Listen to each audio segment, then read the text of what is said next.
ওকে। আসসালামু আলাইকুম। আউযু বিল্লাহি মিনাশ শাইতানির রাজিম। বিসমিল্লাহির রহমানির রহিম। রব্বি ইশরাহ লি সাদরি ওয়া ইয়াসসির লি আমরি ওয়াহলুল উকদাতাম মিন লিসানি ইয়াফকাহু কওলি। ওকে। সো আমি আশা করি যে আমার স্ক্রিন ঠিক মতো দেখা যাচ্ছে। সো আমরা ইনশাআল্লাহ আজকে কিছু কমন ডিজিজেস নিয়ে আলোচনা করব। আমি যেই জিনিসগুলো আলোচনা করব এর বাইরে যদি আপনাদের কোনো প্রশ্ন থাকে আপনারা ক্লাসের মধ্যেই মেসেজ দিয়ে রাখবেন। আমি ইনশাআল্লাহ চেষ্টা করব আজকের সেশনে অথবা অন্য কোনো সেশনে আলোচনা করার জন্য। আর ক্লাসে আলোচনার মধ্যে যদি আমার স্ক্রিনে কোনো অন্য কোনো দাগ দেখা যায় বা আমার যদি স্ক্রিন দেখা না যায় তাহলে কাইন্ডলি মেসেজ করে বা ভয়েসে একটু বলবেন। আচ্ছা, তো এখন আসি যে প্রথম থেকে আমাদের কিছু ইম্পর্ট্যান্ট আলোচনায়। এক নম্বর কথা হচ্ছে আমাদের সবচেয়ে বেশি যে জিনিসটা ডিল করতে হবে উপজেলা পর্যায়ে, হ্যাঁ, এর মধ্যে একটা কমন ইমার্জেন্সি হচ্ছে পয়জনিং। ওকে। তো আমরা ইনশাল্লাহ ন্যাশনাল গাইডলাইন অফ পয়জনিং থেকে আপনাদেরকে কিছু জিনিস আমি আলোচনা করব এবং টোটাল আমার যে মার্কড এই পিডিএফটা আছে, গাইডলাইনটা আছে, আপনাদেরকে আমি দিয়ে দিব। আপনারা টোটাল পিডিএফটা পড়বেন ইনশাল্লাহ। তবে এই পিডিএফ থেকে সবচেয়ে ইম্পর্টেন্ট যে অংশটা সেটা আমি আলোচনা করবো। হ্যাঁ, আমি আশা করছি আপনারা অলরেডি মেডিকেল পার্ট সম্পর্কে খুব ভালো ধারণা রাখেন, যেহেতু এখানে লিস্ট ইন্টার্নি পর্যায়ের লোকজন আছে আর এর উপরে তো সবাই সিনিয়র। সো এই জিনিসগুলো আপনারা পড়াশোনা করেই যেহেতু এসেছেন, এগুলো আপনাদের কাছে কঠিন মনে হওয়ার কিছু না। তারপরও যেহেতু উপজেলা পর্যায়, তো উপজেলা পর্যায়ে স্পেশাল কিছু বলতে হবে কিনা সেই জিনিসটাকে আমি একটু আলোকপাত করবো। এছাড়া আমি জাস্ট আপনাদেরকে সোর্স গুলো দিয়ে দিব। আশা করছি আপনারা ইনশাল্লাহ পড়াশোনা করতে পারবেন। যদি কোনো সমস্যা হয়, কোনো কিছু বুঝতে না পারেন, সেক্ষেত্রে তো আমরা আছি। আচ্ছা, সো পয়জনিং এর ক্ষেত্রে উপজেলা পর্যায়ে যে কয়েকটা কন্ডিশন নিয়ে আপনার কাছে কমনলি মানুষজন আসে এবং যেই রোগে মানুষজন মারা যেতে পারে সেই রোগগুলো সম্পর্কে আমাদের ভালো করে জানতে হবে এবং এগুলোই পরীক্ষায় ধরে। কারণ কি? কারণ হচ্ছে এক নম্বর হচ্ছে কমন, মানে কিছু কেস হচ্ছে আর্জেন্ট, ইম্পর্টেন্ট। যেমন ধরেন এমআই, আর্জেন্টও, ইম্পর্টেন্টও। আবার আপনি যদি চিন্তা করেন যে এজমা, সিওপিডি, এগুলো আর্জেন্ট কিন্তু এগুলো ইম্পর্টেন্ট না। কারণ সচরাচর একটা পেশেন্ট একিউট সিভিয়ার এজমা নিয়ে আসলে এখনই মারা যাবে না, একিউট এক্সারবেশন সিওপিডি নিয়ে আসলে এখনই মারা যাবে না, কিন্তু রুগী দেখবেন যে একদম শ্বাস নিতে পারছে না, খুব খারাপ অবস্থা, তাহলে ওগুলো আমার আর্জেন্ট কেস। আবার কিছু কেস হচ্ছে যে আপনার ইম্পর্টেন্ট কিন্তু হয়তো বা আপনার আর্জেন্ট না। তাহলে আমাদেরকে এই কেসগুলোকে ডিফাইন করতে হবে যে কোনটা। যেমন ধরেন সেমের বাচ্চারা, এটা একটা ইম্পর্টেন্ট কেস, হ্যাঁ, সিভিয়ার একুট ম্যালনিউট্রিশন। তো বা ব্রঙ্কিওলাইটিস একটা ইম্পর্টেন্ট কেস, কিন্তু এটা আর্জেন্টলি আপনাকে এখনই ইন্টারভেন করতে হবে সেরকম না, আপনি আস্তে আস্তে ইন্টারভেন করেন। কিন্তু যদি আমরা সঠিকভাবে ইন্টারভেন না করতে পারি এখান থেকে বাচ্চারা খারাপও হয়ে যেতে পারে। ঠিক আছে? আচ্ছা, তাহলে একটা উপজেলা হেলথ কমপ্লেক্সে তো সমস্ত ধরনের পেশেন্ট আসে, আপনি যেই ফ্যাকাল্টিরই হন না কেন সব রকম পেশেন্ট ডিল করার মতো যোগ্যতা বা একটা কমন একটা নলেজ নিয়ে ইনশাল্লাহ আমাদের উপজেলা যেতে হবে। তো প্রথমত আমরা যদি আসি যে পয়জনিং এর কথা কেন বললাম, কারণ যখনই কোনো একটা জায়গায়, গ্রাম এলাকায় যখন পয়জনিং হবে সবচেয়ে প্রথম এই জিনিসটা শুধুমাত্র সরকারি হাসপাতাল ডিল করবে। অন্য যে কোনো কিছু কিন্তু বাইরে ডিল করা যায়, পয়জনিং এর ক্ষেত্রে আপনাকে সরকারি হাসপাতালেই মানুষজন আনতে হবে। তাহলে পয়জনিং এর পেশেন্ট যখন আসবে, এক নম্বর আমাদের কাজ হচ্ছে যে অবশ্যই পেশেন্টটাকে খুব ভালোভাবে ডিল করা এবং এটাকে কিন্তু পুলিশ কেসের আন্ডারে আমাদেরকে রাখতে হবে। কারণ যে কোনো রকমের পয়জনিং কিন্তু একটা পুলিশ কেস, এবং যে কোনো রকমের অ্যাসল্ট আপনি বলেন বা যে কোনো রকমের ইনজুরি আপনি বলেন সেটাকেও কিন্তু আমরা আসলে পুলিশ কেসের আন্ডারে রাখি। তাহলে এক নম্বরে আমরা যখন মেডিকেল ম্যানেজমেন্টের কথা বলবো তখন অবশ্যই আপনি বলবেন যে স্যার এই কেসটিকে আমি পুলিশ কেসের আন্ডারে নথিবদ্ধ করব এবং আমি একই সাথে খুব দ্রুত ম্যানেজমেন্ট শুরু করব। ঠিক আছে? কারণ আমাদের অফিসিয়াল ওয়ার্ক গুলো করতে গিয়ে যেন অন্য কিছু দেরি না হয়। তাহলে একদিকে আমরা রোগীকে অফিসিয়াল ওয়ার্ক হিসেবে কি করলাম, আমি পুলিশকে ইনফর্ম করা লাগলো না, পুলিশ কেস করলাম এবং রোগীর সম্পূর্ণ তথ্য আমি লিখে রাখলাম এবং একই সাথে আমি পেশেন্টটাকে দেখবো, দেখে আমি তাকে ফার্দার ম্যানেজমেন্ট দেওয়ার চেষ্টা করবো। খুবই প্রচলিত কিছু মিথ আছে, সেই মিথ গুলো আমরা সবচেয়ে প্রথমে দেখাচ্ছি। যে পয়জনিং এ কি কি করবেন না। পয়জনিং এ এক নম্বর কথা হচ্ছে গ্রাম দেশের মানুষজন সবাই যেটা বুঝতে পারে যে একটা ওয়াশ দিয়ে দেন স্যার। ঠিক আছে? সবাই এসে আপনারা বলবে স্যার একটা ওয়াশ দিবেন না। সো অ্যাকচুয়ালি স্টমাক ওয়াশ এইটা আমাদের ন্যাশনাল গাইডলাইনে যে কোনো পয়জনিং এর ক্ষেত্রে স্টমাক ওয়াশকে ইনহিবিট করা হয়েছে। ঠিক আছে? তাহলে আমরা কোনো পেশেন্টকে স্টমাক ওয়াশ দেই না। তাহলে যদি স্টমাক ওয়াশ না দিই তাহলে রুগীটা ধরেন 1 ঘন্টার মধ্যে আমার কাছে আসলো, ওই মুহূর্তে আমরা কি করি? তাহলে ওই মুহূর্তে আমরা যে কাজটা করি সেটাকে আমরা বলি গ্যাস্ট্রিক লাভাজ। ঠিক আছে? তাহলে আমরা স্টমাক ওয়াশ দেই না, বাট আমরা কি করি? গ্যাস্ট্রিক লাভাজ দিই। তাহলে গ্যাস্ট্রিক লাভাজ এবং স্টমাক ওয়াশের মধ্যে পার্থক্য কি? স্টমাক ওয়াশ আগে আমরা ফরেন্সিকে আপনারা সবাই দেখেছেন যে মোটা করে একটা টিউব ছিল, এরপর মুখে একটা মাউথ গ্যাগ ছিল, এটাতে বড় একটা টিউব ঢুকাই দিত, ঢুকাই হচ্ছে জিনিসগুলো বের করতো। এখন এইটার ক্ষেত্রে যে সমস্যাটা হয়, এত বড় টিউব যখন আমাদের এই ইসোফেগাস দিয়ে যাবে, বেশিরভাগ ক্ষেত্রেই আপনারা কিন্তু পড়েছেন, বেশিরভাগ ক্ষেত্রে কি হতে পারে? ইনজুরি হতে পারে, ইসোফেজাইটিস হতে পারে, ইসোফেজিয়াল ইনজুরি হতে পারে, গ্যাস্ট্রিক পারফোরেশন হতে পারে এবং এইটার কমপ্লিকেশন অনেক বেশি। পয়জনিং এর কারণে যতটা বেশি মানুষ মারা গেল, তার চেয়ে এই অনেক বেশি মানুষ কিন্তু স্টমাক ওয়াশের জন্য মারা যেত। কারণ ধরেন খুবই কম পরিমাণে অনেক সময় মানুষজন হচ্ছে পয়জন খাইলো। তো এই কম পরিমাণ পয়জন ইনজেকশনের জন্য যখন আপনি এত বড় স্টমাক ওয়াশ টিউব দিয়ে যখন স্টমাক ওয়াশ দিবেন, এটা কিন্তু খুবই সমস্যা করে। সো এই কারণে এই সিগনিফিকেন্ট মরবিডিটির জন্য আমরা স্টমাক ওয়াশকে এখন মানে ইনহিবিট করি, বা স্টমাক ওয়াশ আমরা দেই না বা প্রহিবিট করি। আচ্ছা, 2 নম্বর কথা হচ্ছে তাহলে আমরা কি এখন কি দেই? তাহলে আমরা এখন হচ্ছে গ্যাস্ট্রিক লাভাজ দিই। গ্যাস্ট্রিক লাভাজের ক্ষেত্রে আমরা কি করি?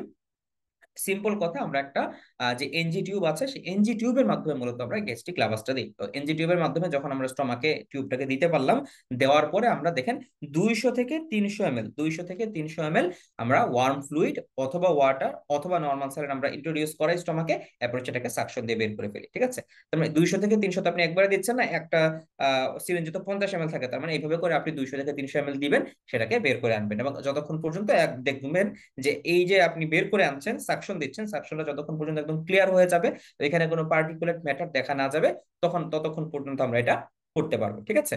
সো এইটা কখন করব? এটা আমরা করব যখন পেশেন্টটা আমার কতক্ষণের মধ্যে আসছে। যদি পেশেন্টটা আমার 1 ঘন্টার মধ্যে আসে, তাহলে এটা সবচেয়ে বেশি ভালো। ঠিক আছে?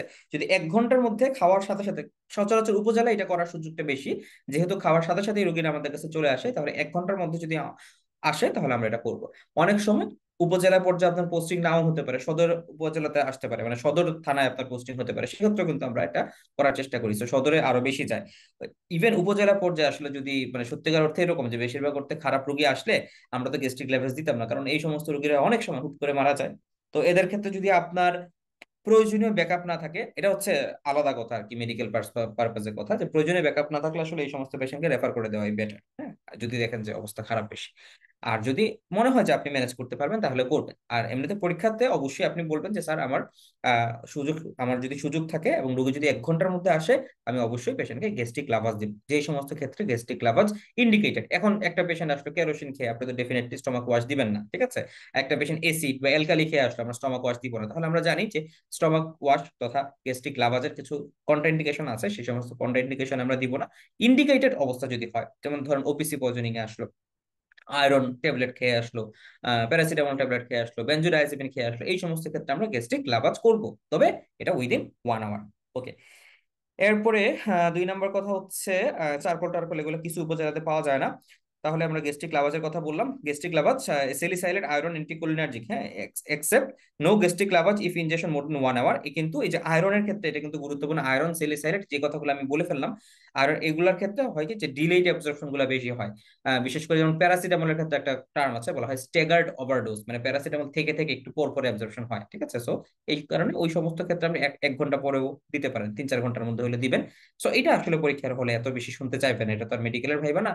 তো আমরা জাস্ট অতটুকু বলবো স্যার উইদিন 1 আওয়ার আসলে আমরা গ্যাস্ট্রিক লাভাস দেওয়ার চেষ্টা করবো।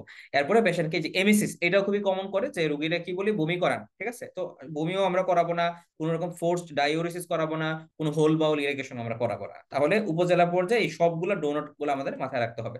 হ্যাঁ। তো একটা কাজ আমি করতে পারি, সেটা হচ্ছে গ্যাস্ট্রিক লেভেজ যদি উইদিন 1 আওয়ার আসে। প্রত্যেকটা কথার এখানে রেফারেন্স আছে, এবং যেহেতু এটা ন্যাশনাল গাইডলাইন, আপনাকে নতুন করে কিছু বলতে হবে না। ওকে। 2 নম্বর কথা, একটা সেকেন্ড। তো 2 নম্বর কথার মধ্যে সবচেয়ে ইম্পর্টেন্ট যেটা, সেটা হচ্ছে খুবই কমন পয়জনিং গ্রামের ক্ষেত্রে, উপজেলার ক্ষেত্রে, সেটা কি? সেটা হচ্ছে ওপিসি পয়জনিং। কারণ এটাই হচ্ছে 1 নম্বর পয়জনিং। শহরের মানুষদের ক্ষেত্রে বিভিন্ন রকমের ট্যাবলেট তারা ইনজেকশন করে, কিন্তু গ্রামের মানুষের ক্ষেত্রে 2টা পয়জনিং খুব বেশি কমন। আপনি যদি বলতে পারেন স্যার খুশি হবে। একটা হচ্ছে ওপিসি, আরেকটা হচ্ছে কি? তো বলতে পারেন আরেকটা পয়জনিং কি যেটা খুবই কমন গ্রাম দেশে? বাংলা নামটা বলে দিই, বাংলা নাম হচ্ছে ঘাস মারার ওষুধ। এটা কি পয়জনিং? ঘাস মারার ওষুধ হচ্ছে প্যারাকোয়েট পয়জনিং। ঠিক আছে? সো ওপিসি এবং হচ্ছে প্যারাকোয়েট, এই 2টা পয়জনিং হচ্ছে খুবই কমন। একটা হচ্ছে ওপিসি, আর 2 নম্বর হচ্ছে প্যারাকোয়েট। ওকে। তাহলে ওপিসির আসলে সুনির্দিষ্ট অ্যান্টিডোট আছে, প্যারাকোয়েটের সুনির্দিষ্ট অ্যান্টিডোট এখনো নাই। প্যারাকোয়েট পয়জনিংটা খুবই কমনলি আমরা পাই, এবং প্যারাকোয়েট পয়জনিং এর ক্ষেত্রে কিন্তু নিয়ারলি মর্টালিটি 100%-এর কাছাকাছি, যদি ওই ঠিক পরিমাণে সে ইনজেকশন করে। আচ্ছা। সো ওপিসিতে আমাদের যেহেতু ইন্টারভেনশনের সুযোগ আছে, সো 1 নম্বরে আমরা ওপিসির কথাই বলবো, এবং ওপিসিটাই মোস্ট কমনলি পাওয়া যায়, তবে এখন প্যারাকয়েড পয়জনিং এর হারও অনেক বেড়ে যাচ্ছে। তাহলে ওপিসি পয়জনিং এর মূল ঘটনাটা কি, একটা শব্দ যদি আপনি মূল ঘটনাটা বলতে চান, এখানে কি হচ্ছে? ওপিসি পয়জনিং এর মূল ঘটনা হচ্ছে কোলিনেস্টারেজ যে এনজাইমটা ছিল, কোলিনেস্টারেজ এনজাইমটাকে আমরা ইনহিবিট করে দিচ্ছি। তার মানে কোলিন এস্টারেজ এর কাজ কি? নাম কি, নাম দেখে কি বুঝতেছেন? এটা একটা এনজাইম, তাই না? কোলিন এস্টারেজ, তার মানে সে কাকে ভাঙে? কোলিনকে ভাঙে। কি কোলিন? এসিটাইল কোলিন, ঠিক আছে? তাহলে এই এসিটাইল কোলিনকে সে কি করতো? এসিটাইল কোলিনকে সে ভেঙে দিত। এখন ওপিসি যেই কাজটা করে, কোলিন এস্টারেজকে সে নষ্ট করে দেয়, কোলিন এস্টারেজকে সে ইনহিবিট করে দেয়। তাহলে আমার এসিটাইল কোলিন এখন কি হবে? ভাঙবে না। এসিটাইল কোলিন যদি না ভাঙে তাহলে কি হবে? এসিটাইল কোলিনের পরিমাণ বাড়বে। তাহলে এসিটাইল কোলিনের পরিমাণ যদি বাড়ে, এই ব্যাপারটাকে আমরা বলি কোলিনার্জিক সিমটম, তাই না? খুব সিম্পল কথা, কোলিনার্জিক সিমটম। এখন কোলিনার্জিক সিমটম কি কি, এইটা মনে রাখার সহজ উপায় হচ্ছে কোলিনার্জিক নার্ভ গুলা কোথায় আছে, তাই না? তো কোলিনার্জিক নার্ভ কোথায় আছে? আমাদের যত প্যারাসিম্পেথেটিক নার্ভ আছে, আমাদের যত প্যারাসিম্পেথেটিক নার্ভ আছে, সমস্ত প্যারাসিম্পেথেটিক নার্ভ আদান প্রদান করে যে নিউরোট্রান্সমিটার, তার নাম হচ্ছে এসিটাইল কোলিন। তার মানে আপনার সমস্ত প্যারাসিম্পেথেটিক সিমটম বাড়বে। তাহলে প্যারাসিম্পেথেটিক সিমটম যদি বাড়ে, আপনি বলেন চোখে প্যারাসিম্পেথেটিক সিমটম বাড়লে কি হয়? চোখে প্যারাসিম্পেথেটিক সিমটম বাড়লে চোখ ছোট হয়, তার মানে মায়োসিস হবে। হার্টে কি হবে? হার্ট রেট কমে যাবে। ব্রঙ্কাসে কি হবে? ব্রঙ্কো কনস্ট্রিকশন হবে। ইউরিনারি কি হবে? হ্যাঁ, মায়োসিস, এই তো গুড। তার মানে আপনি বুঝতে পারছেন যে প্যারাসিম্পেথেটিক এর যত সিমটম গুলো আছে, সমস্ত সিমটম বাড়বে। জিআই ট্র্যাক্টের সমস্ত সিক্রেশন বেড়ে যাবে, ঠিক আছে? সো এইরকম ঘটনাগুলো ঘটে। এর সাথে আরেকটা কথা যেটা সাধারণত রেসিডেন্সি পরীক্ষা, এফসিবিএস পরীক্ষা বেশি আসে, সেগুলো হচ্ছে কোলিনার্জিক সিমটম। সিম্পেথেটিক একটা জায়গা তো কাজ করে, কোন জায়গায় কাজ করে? সিম্পেথেটিক পোস্ট গ্যাংলিয়নিক ফাইবার যেগুলো সোয়েট গ্ল্যান্ডে সাপ্লাই দেয়। কোথায় সাপ্লাই দেয়? সোয়েট গ্ল্যান্ডে। এই কথাটা মনে রাখবেন। তাহলে সোয়েট গ্ল্যান্ডে যদিও বা সিম্পেথেটিক সাপ্লাই দেয়, বাট এই সোয়েট গ্ল্যান্ডে সিম্পেথেটিক সাপ্লাইটা মেনটেন হয় এসিটাইল কোলিন দিয়ে। তো আপনার যেহেতু এসিটাইল কোলিন বাড়ছে, তার মানে সোয়েট গ্ল্যান্ডের কাজও বাড়বে। তো সোয়েট গ্ল্যান্ড যদি কাজ বাড়ে, তাহলে রোগীর কি হবে? প্রচন্ড ঘাম হবে। তাহলে এবার যদি আমি আপনাকে ওপিসির সিমটমের কথা জিজ্ঞেস করি, আপনি কিন্তু সিমটম না দেখেই সব বলে ফেলতে পারবেন যে মায়োসিস হবে, রোগী অনেক ঘামবে, রোগীর এক্সিলা ভেজা থাকবে, তাই না? এগুলো দেখে কিন্তু আমরা বুঝতে পারি। এরপর হচ্ছে রোগীর লাংসে ক্র্যাকলস পাওয়া যাবে, রোগীর হার্ট রেটটা অনেক স্লো পাওয়া যাবে, রোগীর কি হবে? অনেক বেশি গ্যাস্ট্রিক অ্যাসিড থেকে শুরু করে মানে আমাদের ইন্টেস্টাইনাল মুভমেন্ট গুলো বেশি হবে, ইন্টেস্টাইনাল সিক্রেশন গুলো বেশি হবে। তাহলে এই জিনিসগুলো আমরা পাবো। সিম্পল কথা। ওকে, তাহলে আমরা মোটামুটি সিমটম আইডেন্টিফাই করে ফেলতে পারলাম, তার মেকানিজমটা দেখে সিমটম আমরা একটু পড়ে যাচ্ছি। 2 নম্বর কথা হচ্ছে রুগী এখানে এসে কি বলবে। রুগী এসে দেখেন এই যে একদম নাম, এই নামগুলোই বাংলাদেশে বলে। আপনাকে পরীক্ষা হয়তো বা জিজ্ঞেস করবে না, আমি জাস্ট আপনাকে মেডিকেল পারপাসে বলে রাখছি। সবচেয়ে কমনলি যেটা পাওয়া হয় সেটা হচ্ছে ক্লোরপাইরিফস। হ্যাঁ, ভাইবাতে আপনাকে এগুলো নাও জিজ্ঞেস করতে পারে, বাট একটা দুটো নাম মনে রাখেন: ক্লোরপাইরিফস, মেলাথিয়ন, প্যারাথিয়ন। কমনলি আমরা এগুলা পেয়ে থাকি, ঠিক আছে? তাহলে বাজারে প্রচলিত এইরকম একটা ডিব্বা এনে দেখাবে, ডিব্বাতে আপনি কি দেখবেন? আপনি লেখা দেখবেন যে ক্লোরপাইরিফস আছে কিনা, মেলাথিয়ন আছে কিনা, প্যারাথিয়ন আছে কিনা। যদি এগুলো থাকে তো okay fine, that is OPC. তাহলে ওপিসি তে একিউট পয়জনিং এ কি কি পাবেন, ক্রনিক পয়জনিং এগুলো কি পাবেন, এগুলো আপনারা রিডিং দিবেন। প্যাথোজেনেসিস আমি অলরেডি পড়ায় ফেললাম এক কথাতেই। তাহলে ওপিসি পয়জনিং এর ফিচার কি, সাইন সিমটম। তাহলে সাইন সিমটমের মধ্যে একটা হচ্ছে কোলিনার্জিক সিমটম। তাহলে কোলিনার্জিক সিমটম সম্পর্কে কি কি পাওয়া যাবে, এগুলো আমাদের আলোচনা শেষ। কোলিনার্জিক সিমটমের পাশাপাশি এইখানে আরো কিছু নিকোটিনিক রিসেপ্টরকে সে অ্যাক্টিভেট করতে পারে। নিকোটিনিক রিসেপ্টরকে অ্যাক্টিভেট করলে সেইটার জন্য আরো কিছু সিমটম পাওয়া যায়। সেই সিমটম গুলো কিছুটা অপোজিট। যেমন নিকোটিনিক সিমটম গুলা মূলত মাসেলের উপর কাজ করে, কিছুটা মাসেল রিজিডিটি থাকে, টেকিকার্ডিয়া থাকে। এই দুইটা কথা বেশি শুনতে চাই নিকোটিনিক রিসেপ্টরের ক্ষেত্রে, ঠিক আছে? আচ্ছা, তাহলে এগুলো হচ্ছে আমাদের ওপিসি পয়জনিং এর মেইন ফিচার। ইন্টারমিডিয়েট সিমটম এগুলো নিয়ে ভাই আপনাকে বিসিএস এর ভাইবা জিজ্ঞেস করবে না, আপনার ইচ্ছা হলে পড়েন। আপনাকে এরপরে জিজ্ঞেস করবে যে ওকে ফাইন, তুমি এখন ওপিসি পয়জনিং পাইছো, তুমি এখন তাকে কি করবা? তাহলে দেখেন এই যে এখানে, তাহলে ওপিসি পয়জনিং পাওয়ার পর আমি দেখবো যে ওপিসির পয়জনিংটা সিভিয়ারিটি কেমন, ঠিক আছে? ওপিসির পয়জনিংটা যদি দেখা যায় যে একটা পেশেন্টের মায়োসিস হয়ে গেছে, তাহলে দেখেন আমরা চোখ দেখার গুরুত্বটা কি। যদি কোনো পেশেন্টের, কোনো ওপিসি পয়জনিং এর পেশেন্টের মায়োসিস থাকে, তাহলে আপনি বুঝবেন যে তার মডারেট লেভেলের পয়জনিং হয়ে গেছে।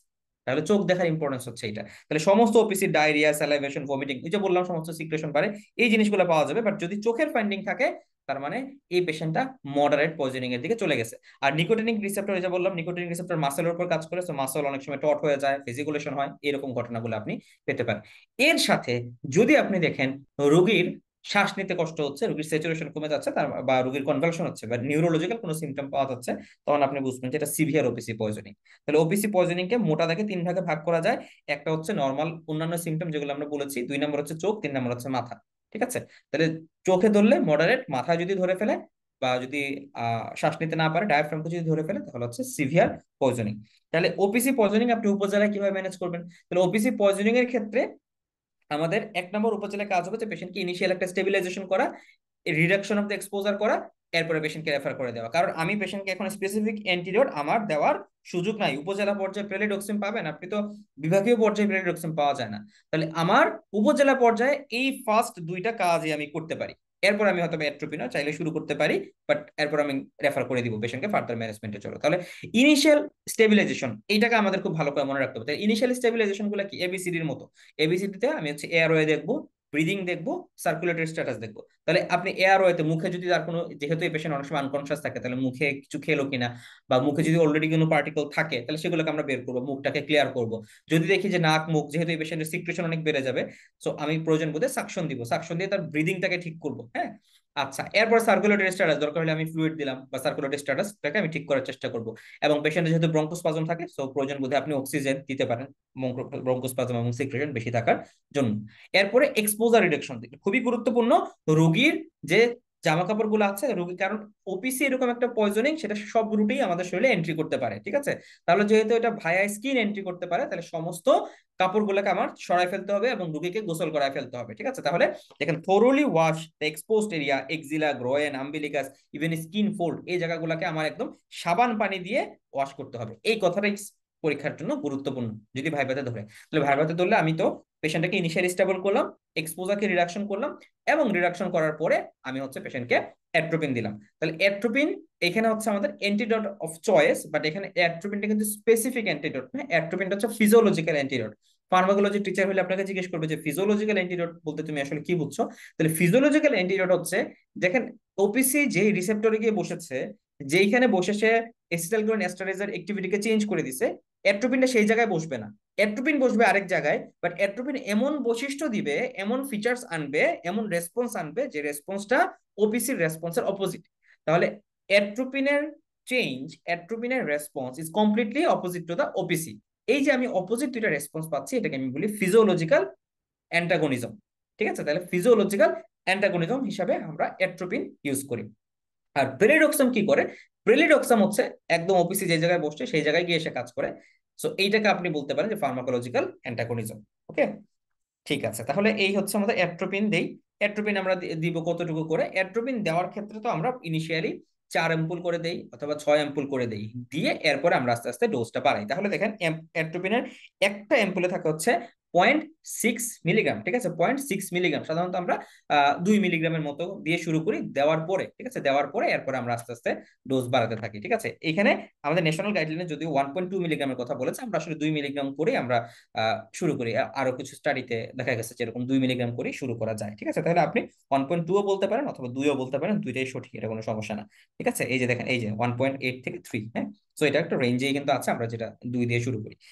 ওকে, তাহলে এইভাবে করে আমরা ওপিসি যে ইনিশিয়াল যে ডোজিংটা দিলাম, ধরেন আমরা 2 মিলিগ্রাম করে দিলাম, তাহলে তিনটা ধরেন 4 অ্যাম্পুল অথবা 6 অ্যাম্পুল একটা ডোজ আপনি দিলেন। দেওয়ার পরে 4 অ্যাম্পুল মানে 4 6 24, একটা অ্যাম্পুলে যদি 0.6 থাকে, 4 অ্যাম্পুল মানে হচ্ছে 4 × 0.6 মানে 2.4 মিলিগ্রাম। তাহলে 4 অ্যাম্পুল দিই অথবা 6 অ্যাম্পুল দিলে আমাদের 6 × 0.6 মানে 3.6 মিলিগ্রাম।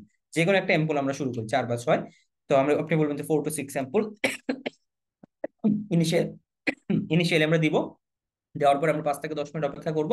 অপেক্ষা করার পরে যদি দেখি যে পেশেন্টের অবস্থা আগের মতোই আছে, কোনো ইমপ্রুভমেন্ট হচ্ছে না, তখন আমরা এই ডোজটাকে ডাবল করতে থাকবো, তখন আমরা ডোজটাকে ডাবল করতে থাকবো। তাহলে আমরা আসলে তখন কি কি জিনিস চেক করব? এই যে আমরা অ্যাট্রোপিন দিচ্ছি, তাহলে অ্যাট্রোপিন দেওয়ার পরে আমাদেরকে কি কি জিনিস চেক করতে হবে? আমরা দেখবো যে তার লাংসে স্পাজম আছে কিনা। ওকে, কারণ তার তো ব্রঙ্কোস্পাজম ছিল, লাংসে ক্রেকলস ছিল, তাহলে লাংসের স্পাজমটা গেল, কমলো কিনা।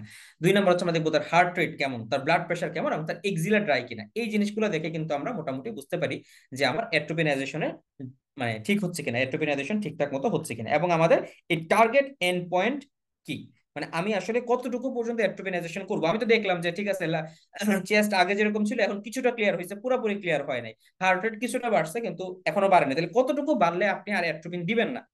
ওকে, তাহলে আমি দেখবো যে লাংস একদম clear, heart rate more than 80, pupil normal, axilla dry, যে কথাগুলো বললাম, axilla dry, systolic blood pressure 80-র উপরে, ফাইন। এইবারে আমি আর অ্যাট্রোপিন দিব না। যদি দেই তাহলে কি হবে, যদি দেই তাহলে হচ্ছে অ্যাট্রোপিন পয়জনিং হবে, যদি দেই তাহলে কি হতে পারে, অ্যাট্রোপিন পয়জনিং হয়ে যেতে পারে, সেটা আবার আরেক ব্যাপার। ওকে, তাহলে আমি যদি সামারি করি, ওপিসি পয়জনিং এ পেশেন্ট আসলে প্রথমত আমি এবিসি ম্যানেজমেন্ট করব, এরপর আমি এক্সপোজার কমাবো, এক্সপোজার কমানোর পরে এরপর আমি হচ্ছে পেশেন্টকে অ্যাট্রোপিনাইজেশন করব। অ্যাট্রোপিনাইজেশন করার আগে আরেকটা প্রিরিকুইজিট আছে, সেটা হচ্ছে অ্যাট্রোপিন যখন আমরা দেই তখন পেশেন্টের ইউরিনারি রিটেনশন ডেভেলপ করতে পারে। সো এই কারণে অ্যাট্রোপিনাইজেশন করার আগে বা অ্যাট্রোপিন দেওয়ার আগে নিয়ম হচ্ছে পেশেন্টকে একটা ক্যাথেটারাইজেশন করা, হ্যাঁ, যাতে ইউরিনারি রিটেনশন ডেভেলপ না করে। সো অ্যাট্রোপিনাইজেশন আমি করলাম, আমার ইনিশিয়াল স্টার্টিং ডোজ হচ্ছে 1.8 to 3 মিলিগ্রাম, এরকম একটা ডোজ আমি দিলাম, 4 to 6 স্যাম্পল করে দিলাম, দিয়ে 5 থেকে 10 মিনিট পর পর চেক করে করে ডোজ ডাবল করলাম। আমার টার্গেট হচ্ছে লাংস ক্লিয়ার হবে, হার্ট রেট 80-র উপর বাড়বে, বিপি 80-র উপর বাড়বে। সো হার্ট রেট 80-র উপর বলতে 80 বিটস পার মিনিট, আর সিস্টোলিক বিপি 80 মিলিমিটার মার্কারের উপরে বেড়ে যাবে এবং এক্সিলা ড্রাই হবে। ওকে ফাইন, তাহলে আমার ওপিসি ম্যানেজমেন্ট হয়ে গেল। এরপরে পেশেন্টকে আমরা অবশ্যই হসপিটালাইজ রাখবো, ম্যানেজ করবো, এবং আহ, যদি পেশেন্ট আসলে আনকনসিয়াস থাকে, পেশেন্ট আমার যদি মনে হয় সিভিয়ার পয়জনিং, তাহলে সেই ক্ষেত্রে কিন্তু আমরা অ্যাট্রোপিন দিয়ে পেশেন্টকে রেফার করে দিতে পারি। তবে আমরা সাধারণত অ্যাট্রোপিন দিয়ে উপজেলা পর্যায়ে যে ওই সেটিংস যদি থাকে আমরা রেফার করি না, ঠিক আছে। প্রালিডক্সামের জন্য আপনি হয়তো রেফার করতে পারেন, কিন্তু উপজেলা পর্যায়ে ওপিসি পয়জনিং ম্যানেজ করা উচিত। ইভেন সদর হাসপাতালে তো অবশ্যই ম্যানেজ হয়, উপজেলা পর্যায়ে যদি সুযোগ থাকে ওপিসি পয়জনিং আমরা ম্যানেজই করি, উপজেলা পর্যায়ে আমরা ম্যানেজ করি, ঠিক আছে। কারণ এইটাতে অ্যাট্রোপিনাইজেশন হওয়ার পরে আপনি হয়তো মেইনটেনেন্স ডোজ চালাই দিয়ে রেফার করতে পারেন, কিন্তু আপনাকে আপ টু ফুল অ্যাট্রোপিনাইজেশন আপনাকে আপনার হসপিটালে রাখতে হবে, কারণ 5 থেকে 10 মিনিটে তো সে আপনার উপজেলা থেকে অন্য জায়গায় যেতে পারবে না। আপনি যেই মুহূর্তে তাকে অ্যাট্রোপিনাইজেশন করে ফেলেছেন, তার সিমটম গুলো রিভার্স হয়ে গেছে, এরপর আমরা অ্যাট্রোপিনাইজেশন আমরা মেইনটেনেন্স ডোজে দিই। অ্যাট্রোপিনাইজেশন মেইনটেনেন্স ডোজটা কিরকম, যতটুকুতে অ্যাট্রোপিনাইজেশন হয়েছে এর 10 to 20% দিয়ে আমরা হচ্ছে মেইনটেনেন্স ডোজে চালাই। সো 10 to 20% এটা আমরা যেটা করি আর কি, হিসাবটা হচ্ছে এরকম, মনে করেন যে আপনি প্রথমে দিচ্ছেন 4 অ্যাম্পুল, হ্যাঁ 4, এরপরে দিচ্ছেন হচ্ছে 8, এরপরে দিচ্ছেন 16, এরপরে দিচ্ছেন 24। তো আপনার 24 অ্যাম্পুলে গিয়ে মনে করেন যে তার অ্যাট্রোপিনাইজেশন হয়েছে, হ্যাঁ, তাহলে কতটুকু হইলো, 4, 8, 4, 12, 12, 16, 28, 28 আর 24 হচ্ছে 52। তাহলে 52 অ্যাম্পুলে যদি অ্যাট্রোপিনাইজেশন হয়, এটা আমরা মেডিকেলে হিসাব করি হচ্ছে এইভাবে, তাহলে 52 অ্যাম্পুলে 10% করে আমার চালাইতে হবে, যত মিলিগ্রাম হচ্ছে 10% করে 24 ঘন্টা চলবে। এইটাকে আমরা সহজে ভাগ করি, মানে ক্যালকুলেশনের সুবিধার্থে 52-র যে 80% হয়, 52-80% কত হয়, ধরেন 5-8-40, হ্যাঁ, ধরেন নিয়ারলি 40 অ্যাম্পুল। এই 40 অ্যাম্পুল এইটাকে আমরা হচ্ছে 8 আওয়ারলি দিই, 40 অ্যাম্পুল 8 আওয়ারলি দিই, হ্যাঁ। তাহলে 40 ampoule in 1 litre fluid, 1 litre fluid দিয়ে আমরা হচ্ছে 8 আওয়ারলি দিই। এভাবে করে আমরা দিনে 3 লিটার ফ্লুইড দিই। আপনি আমার কথাটা বুঝতে পারলেন কিনা, যে এইটা হচ্ছে, এটা 10% হিসাব করাটা কঠিন, তো এই কারণে আমরা যেই কাজটা করি, যতটুকুতে আমার টোটাল এট্রোপিনাইজেশন হইলো, আমার 52 অ্যাম্পুলের টোটাল এট্রোপিনাইজেশন হয়েছে, এটার 80% ক্যালকুলেশন করি। 80% ক্যালকুলেশন করার পরে যত অ্যাম্পুল আসে, ওই অ্যাম্পুল এট্রোপিনকে আমরা 1 লিটার ফ্লুইড দিয়ে 8 আওয়ারলি আমরা দিয়ে দিই। আপনারা কি ওয়ার্ডে এইভাবে ম্যানেজ করেন কিনা, যারা মেডিসিন? দিনে 3 লিটার ফিক্স না, এটা দিনে 3 লিটার জাস্ট দেওয়ার জন্য দেওয়া, একটা মানুষকে মেনটেনেন্স ফ্লুইড হিসেবে আমরা দিনে 3 লিটার ফ্লুইড দিতে পারি। এখন যদি আপনি এটা দিনে 2 লিটার ফ্লুইডে দিতে চান, তাহলে কি করবেন? দিনে 2 লিটার ফ্লুইডে দিলে আপনি এটাকে অন্যরকম ভাবে ক্যালকুলেট করবেন, তাহলে আপনি এটাকে তখন 80% হিসাব করবেন না, ঠিক আছে। সো এইটা আমরা আমরা ধরেন 1 লিটার ফ্লুইডে দিতে পারি, আর যদি 2 লিটার ফ্লুইডে দিই তাহলে আমি ডোজ বাড়াই দিব। ওকে, আচ্ছা। সো এগুলো আপনাদেরকে ধরবে না, আপনাদেরকে জাস্ট হচ্ছে ওপিসির ইনিশিয়াল ম্যানেজমেন্টটা ধরবে। তাহলে এইখানে খুব সুন্দর করে একটা অ্যালগোরিদম দেওয়া আছে, অ্যালগোরিদমটা আপনারা দেখতে পারেন, যে অর্গানোফসফরেট কম্পোনেন্ট আসলে আমরা কি করলাম, আমরা হচ্ছে ডিকন্টামিনেশন করলাম, ক্লথ রিমুভ করলাম, 1 ঘন্টার মধ্যে আসলে লাভাস দিলাম, লাভাস দেওয়ার পরে এরপর আমরা হচ্ছে অ্যাট্রোপিন শুরু করলাম। অ্যাট্রোপিনাইজেশন ফিচার চলে আসার পরে অ্যাট্রোপিন বন্ধ করে মেইনটেনেন্স ডোজে আমরা স্টার্ট করে দিব। মেইনটেনেন্স ডোজে স্টার্ট করার পরে যদি অ্যাট্রোপিন পয়জনিং হয়ে যায়, 10% per hour into 8 hour equal to 80%, right, 10% per hour, হ্যাঁ ওই তো ওইটাই, 10% per hour into 8 hour equal to 80%। So আপনি যদি দিনে, আচ্ছা যেহেতু প্রশ্নটা আসছে আমি বলে দিই। সো এইখানে যেটা হচ্ছে যে আমরা তো 10% মেনটেন্স ডোজে দিই, তো 10% 8 আওয়ারলি দিলে 80% হয়, এইভাবে আমরা 8 আওয়ার হিসাবটা আসছে। এখন যদি আপনি দিনে 2 লিটার ফ্লুইডে দিতে চান, তাহলে আপনি চিন্তা করবেন যে 10% করে 2 লিটার মানে কি 12 ঘন্টায় যাবে না, তাহলে আপনি দিবেন হচ্ছে এই 52-র 120% বের করবেন, 120%-কে চালাই দিবেন, বুঝতে পারছেন? এরকম এরকম আর কি। যাই হোক, এটা হচ্ছে আপনাদের মেডিসিন ট্রেনিং এ লাগবে, এটা আপনাদের বিসিএস ভাইবা তো এটা ধরবে না, মেডিসিনের স্যাররা না থাকলে ওই প্রশ্ন জীবনও করবে না। আর এত এত ডিপে ভাইবা তো যাই না, এটা তার মেডিকেলের ভাইবা না, বুঝছেন না? ঠিক আছে, তাহলে আপনারা এই অ্যালগোরিদমটা রিডিং করতে পারেন, এটা অলরেডি আমরা আলোচনা করে ফেলেছি। এরপরে এইখানে আর কিছু লাগবে না, বেনজোডাইজিপিন এগুলা মেডিকেলের টপিক। আমরা চলে আসি দ্বিতীয় কমন পয়জনিং, সেটা হচ্ছে স্নেক বাইট। ঠিক আছে, আমরা স্নেক বাইট পয়জনিং আসি। ওকে, তাহলে স্নেক বাইট পয়জনিং এইটা হচ্ছে উপজেলা পর্যায়ে আরেকটা খুবই কমন ব্যাপার। তাহলে একটা পাইলাম আমরা ওপিসি পয়জনিং, মানুষজন বিষ টিস খেয়ে আসলো। 2 নম্বর হচ্ছে স্নেক বাইট। হ্যাঁ, এবং এখন তো আস্তে আস্তে বৃষ্টির সময় শুরু হচ্ছে, বিশেষ করে হাওর অঞ্চলগুলোতে, ধরেন সুনামগঞ্জে বা ওইরকম। ইভেন আপনার বাড়ি যদি ওইদিকে হয় তাহলে তো আপনাকে আরো এই রিলেটেড প্রশ্ন করার সম্ভাবনা আরো অনেক বেশি। তো স্নেক বাইট খুবই কমনলি আমাদের আসতে পারে। তাহলে স্নেক বাইট আমরা বোঝার ক্ষেত্রে যেই জিনিসটা গুরুত্বপূর্ণ, যে আমরা কয়েকটা সিনড্রোম আমরা ভাগ করি। হ্যাঁ, মানে কোন রকমের সাপ কামড় দিল এটা আমরা বোঝার চেষ্টা করি। ঠিক আছে, কিছু সাপের কামড়ে আপনার নিউরোলজিক্যাল সিমটম আসে, কিছু সাপের কামড়ে হ্যামাটোলজিক্যাল সিমটম আসে, কিছু সাপের কামড়ে লোকাল সিমটম আসে। তাহলে এক একটা অনুযায়ী এক এক রকম সাপকে আমরা চিন্তা করি। যেমন ধরেন, আপনি যদি দেখেন যে নিউরোলজিক্যাল সিমটমটা বেশি, যে একটা পেশেন্ট আসছে তার ঘাড় এরকম বাঁকা হয়ে গেছে, যেটাকে আমরা বলি ব্রোকেন নেক সাইড। আর একটা পেশেন্ট আসছে তার চোখ একদম পড়ে যাচ্ছে, মানে বাইল্যাটারাল টোসিস। এইরকম পেশেন্ট যদি হয়, তখন আমরা বুঝবো যে এই পেশেন্টটা এটা হচ্ছে কোবরা বা কিং কোবরা কামড় দিয়েছে। তাহলে কিং কোবরা কামড় দিলে কোনো ব্লিডিং বা ক্লটিং কোনো ডিস্টারবেন্স হয় না, ওইখান থেকে ব্লিডিং বা ক্লটিং কিছু হয় না। লোকাল একটু সোয়েলিং থাকে, লোকাল সিমটমও খুবই কম হয়। হ্যাঁ, লোকাল ওই জায়গাটা মোটামুটি মাইল্ড সোয়েলিং থাকে, কিন্তু রোগীর সিগনিফিকেন্ট প্যারালাইসিস থাকে। This is cobra. ওকে, তাহলে কোবরা হচ্ছে কি করে, কোবরা হচ্ছে নিউরোটক্সিন রিলিজ করে। আর এইখানে যদি এই যে গত 2-3 বছর আগে কিসের উপদ্রব ছিল, রাসেল ভাইপার। আপনার বাড়ি যদি রাজশাহীর ওদিকে হয়, তাই না, রাসেল ভাইপারের কথা কিন্তু সারা বাংলাদেশ ভয় পেয়ে গেছিল অনেক বেশি।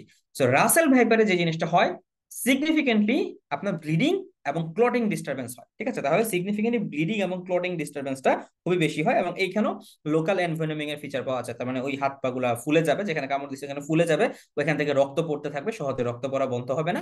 এবং এর সাথে সাথে পেশেন্টের শক থাকতে পারে, ইভেন এইখানেও পেশেন্টের টোসিস প্যারালাইসিস থাকতে পারে। বাট এখানে মূল ফিচারটা হচ্ছে ব্লিডিং এবং ক্লটিং ডিস্টারবেন্স। ঠিক আছে, এর সাথে কিডনিতে সমস্যা থাকে, এবং সব পেরিফেরালি শকের মতো ফিচার থাকতে পারে, নিউরোলজিক্যাল ফিচারও থাকতে পারে। ঠিক আছে, ওকে।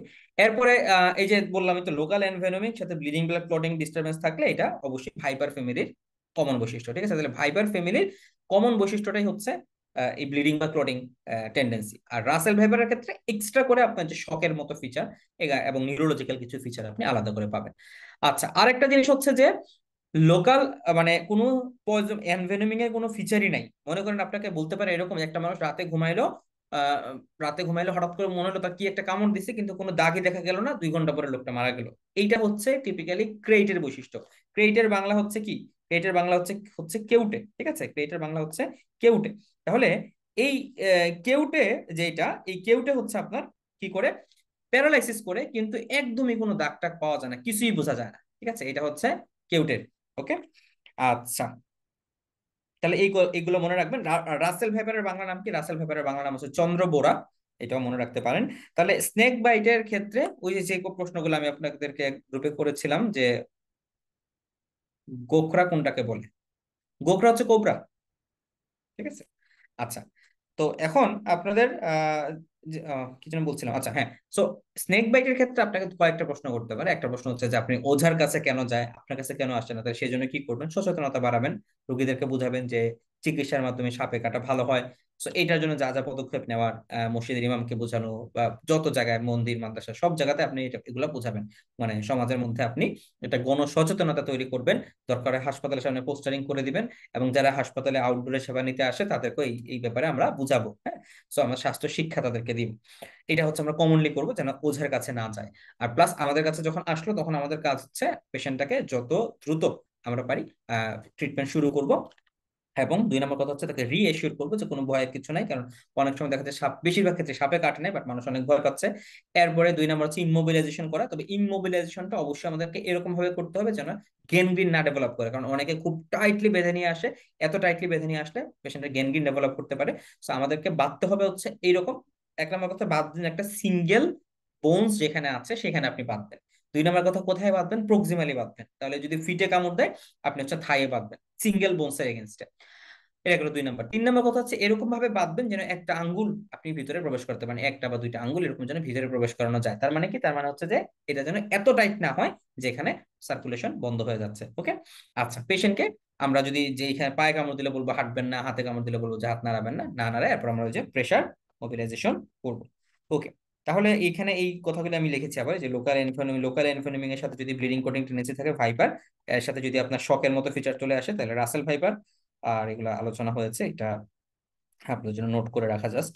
প্রেসার ব্যান্ডেজের কথা তো বললামই।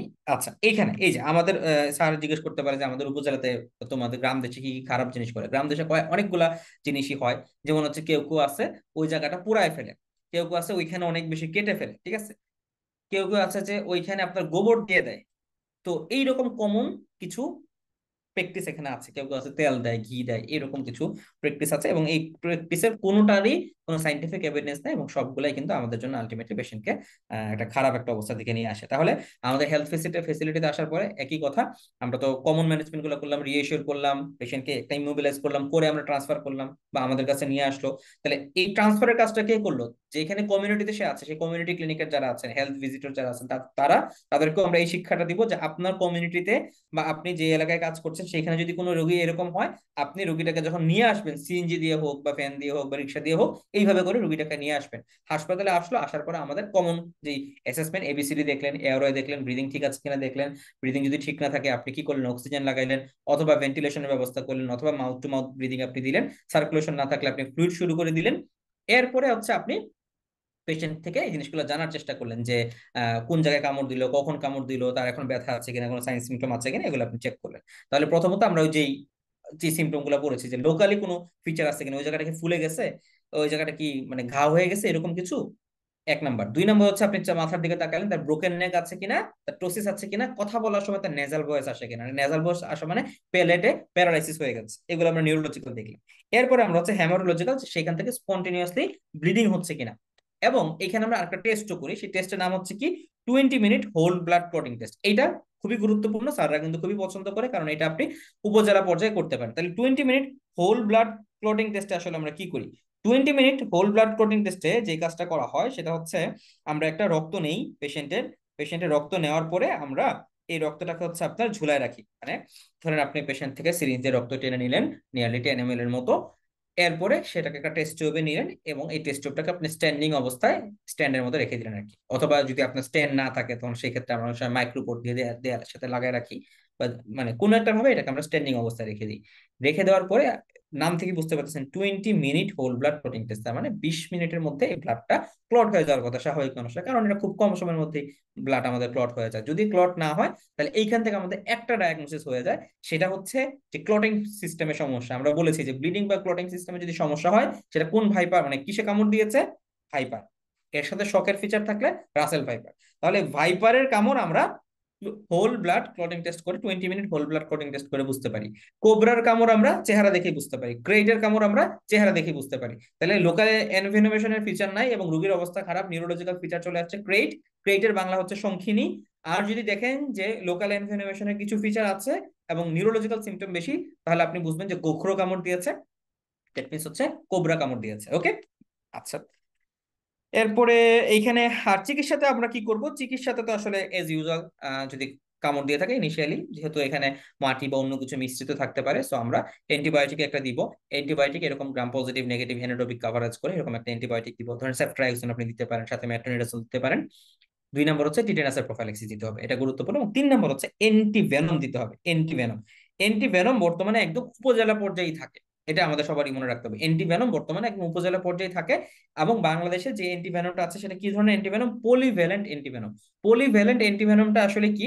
এটার মানে হচ্ছে এখানে কয়েকটা সাপের জন্য, কয়েকটা সাপের বিষের এগেনস্টে একটা অ্যান্টিভেনম বানানো হয়েছে। কোন কোন সাপের বিষের এগেনস্টে এটা কাজ করে? কোবরা, ক্রেট, রাসেল ভাইপার এবং সস ক্যালডেট ভাইপার।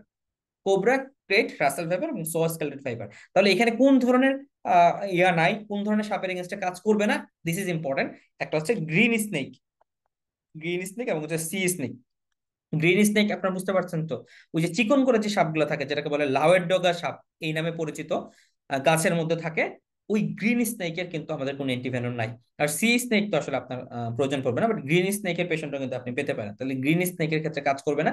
বাকি আমরা তখন যে আলোচনা করলাম কোবরা, ক্রেট, ভাইপার, সবগুলোর ক্ষেত্রে কাজ করবে। তাহলে কখন আপনি একটা পেশেন্টকে অ্যান্টিভেনম দিবেন? যেই সিমটম গুলো আমরা বলেছি সাপের কামড় বোঝা যায়, তার মানে যদি নিউরোটক্সিক কোনো সাইন থাকে, ব্লিডিং কোনো প্রবলেম থাকে, রেনাল ফেলিওর বা শকের মতো যদি ফিচার নিয়ে আসে, অথবা মায়োগ্লোবিনিউরিয়া যদি হয়, এগুলোর ক্ষেত্রে আমরা দিব। তাহলে আমরা কিভাবে অ্যান্টিভেনম দিব এই কথাটা আমাদেরকে মনে রাখতে হবে। অ্যান্টিভেনমটা এই আমার এই ছবিটা দেখলে সহজে বুঝে যাবেন। প্রথম কথা হচ্ছে একটা অ্যান্টিভেনম একটা ভায়ালে থাকে হচ্ছে 10 মিলিগ্রাম। ঠিক আছে, একটা অ্যান্টিভেনম একটা ভায়ালে কতটুকু থাকে? 10 মিলিগ্রাম থাকে।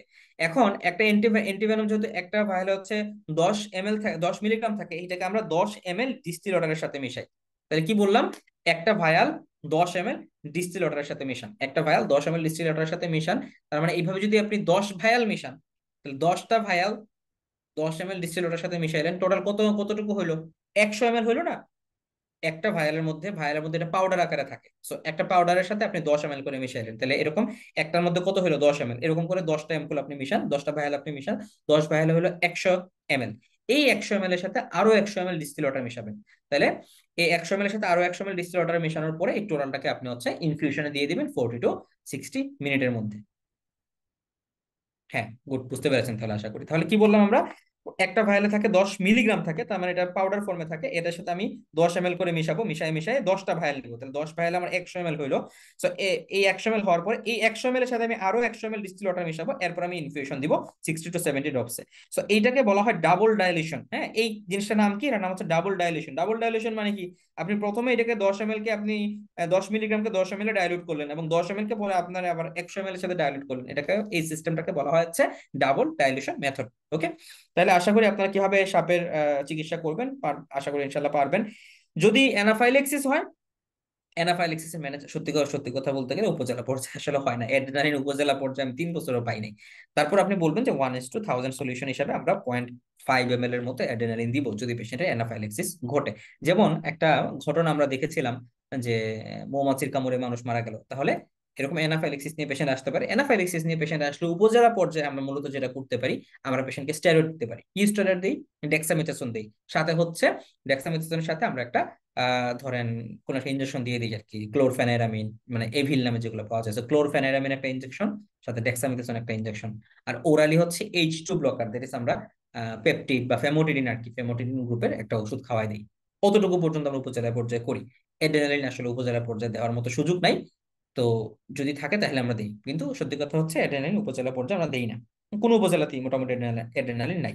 তাহলে আপনি এখানে কি করতে পারেন? আপনি এক নম্বরে ওগুলাই বলবেন যে স্যার আমি পেশেন্টকে ডেক্সামিথাসোন দিব অথবা হাইড্রোকর্টিসন দিব। ডেক্সামিথাসোনটা সবচেয়ে বেশি বেটার। তো ডেক্সামিথাসোন অথবা হাইড্রোকর্টিসন, সাথে হচ্ছে অ্যান্টিহিস্টামিন, এবং যেটা বললাম যে রেনিটিডিন তো আর দেই না, আমরা হচ্ছে ফেমোডিডিন দিই। এই আইভি রেনিটিডিন কোথাও পাওয়া যায় না, পাওয়া যায় হচ্ছে ফেমোডিডিন ওরাল। আর সাপের পয়জনিং এ মানে এখানে আপনাদের এনাফাইলিক্সিস এর সম্ভাবনা খুবই কম। আমরা বেশিরভাগ ক্ষেত্রেই ওই যে ম্যানেজমেন্টের গুলোর কথা বললাম সেগুলোকে আমরা করার চেষ্টা করি। তাহলে ইনশাল্লাহ আশা করি আপনারা স্নেক ভেনম, তাহলে বলেন তো এটা কোন সাপ? সাপ তার পরীক্ষা আপনাদের চিনতে বলবেন না, লেখাই আছে অবশ্যই, এটা কোবরা। কোবরা, দুই রকমের কোবরা পাওয়া যায়। একটা কোবরা হচ্ছে একটা মণি, হ্যাঁ, আর এই কোবরাটা হচ্ছে দেখেন দুইটা মণি। ঠিক আছে, এই দুই মণিওয়ালা কোবরা যেটা, এই দুই মণিওয়ালা কোবরা এটা আমাদের দেশে আসলে থাকে না। এটা আসলে ইন্ডিয়াতে পাওয়া যায় বেশি। আমাদের দেশে হচ্ছে মনোক্লেট কোবরা পাওয়া যায়। ঠিক আছে, এটাকে বলা হয় মনোসিলেট কোবরা। ঠিক আছে, মনোসিলেট কোবরা। ওকে, আর বাইনোসিলেট বা বাইসিলেট কোবরা এটা আসলে আমাদের দেশে থাকে না। এটা তো কিং কোবরা, আশা করি চিনতে পারছেন। এরপর হচ্ছে এই যে ক্রেট। ক্রেট চেনার উপায় কি? ক্রেট বা শঙ্খিনী, এটা চেনার উপায় হচ্ছে সাদা কালো সাদা কালো থাকে।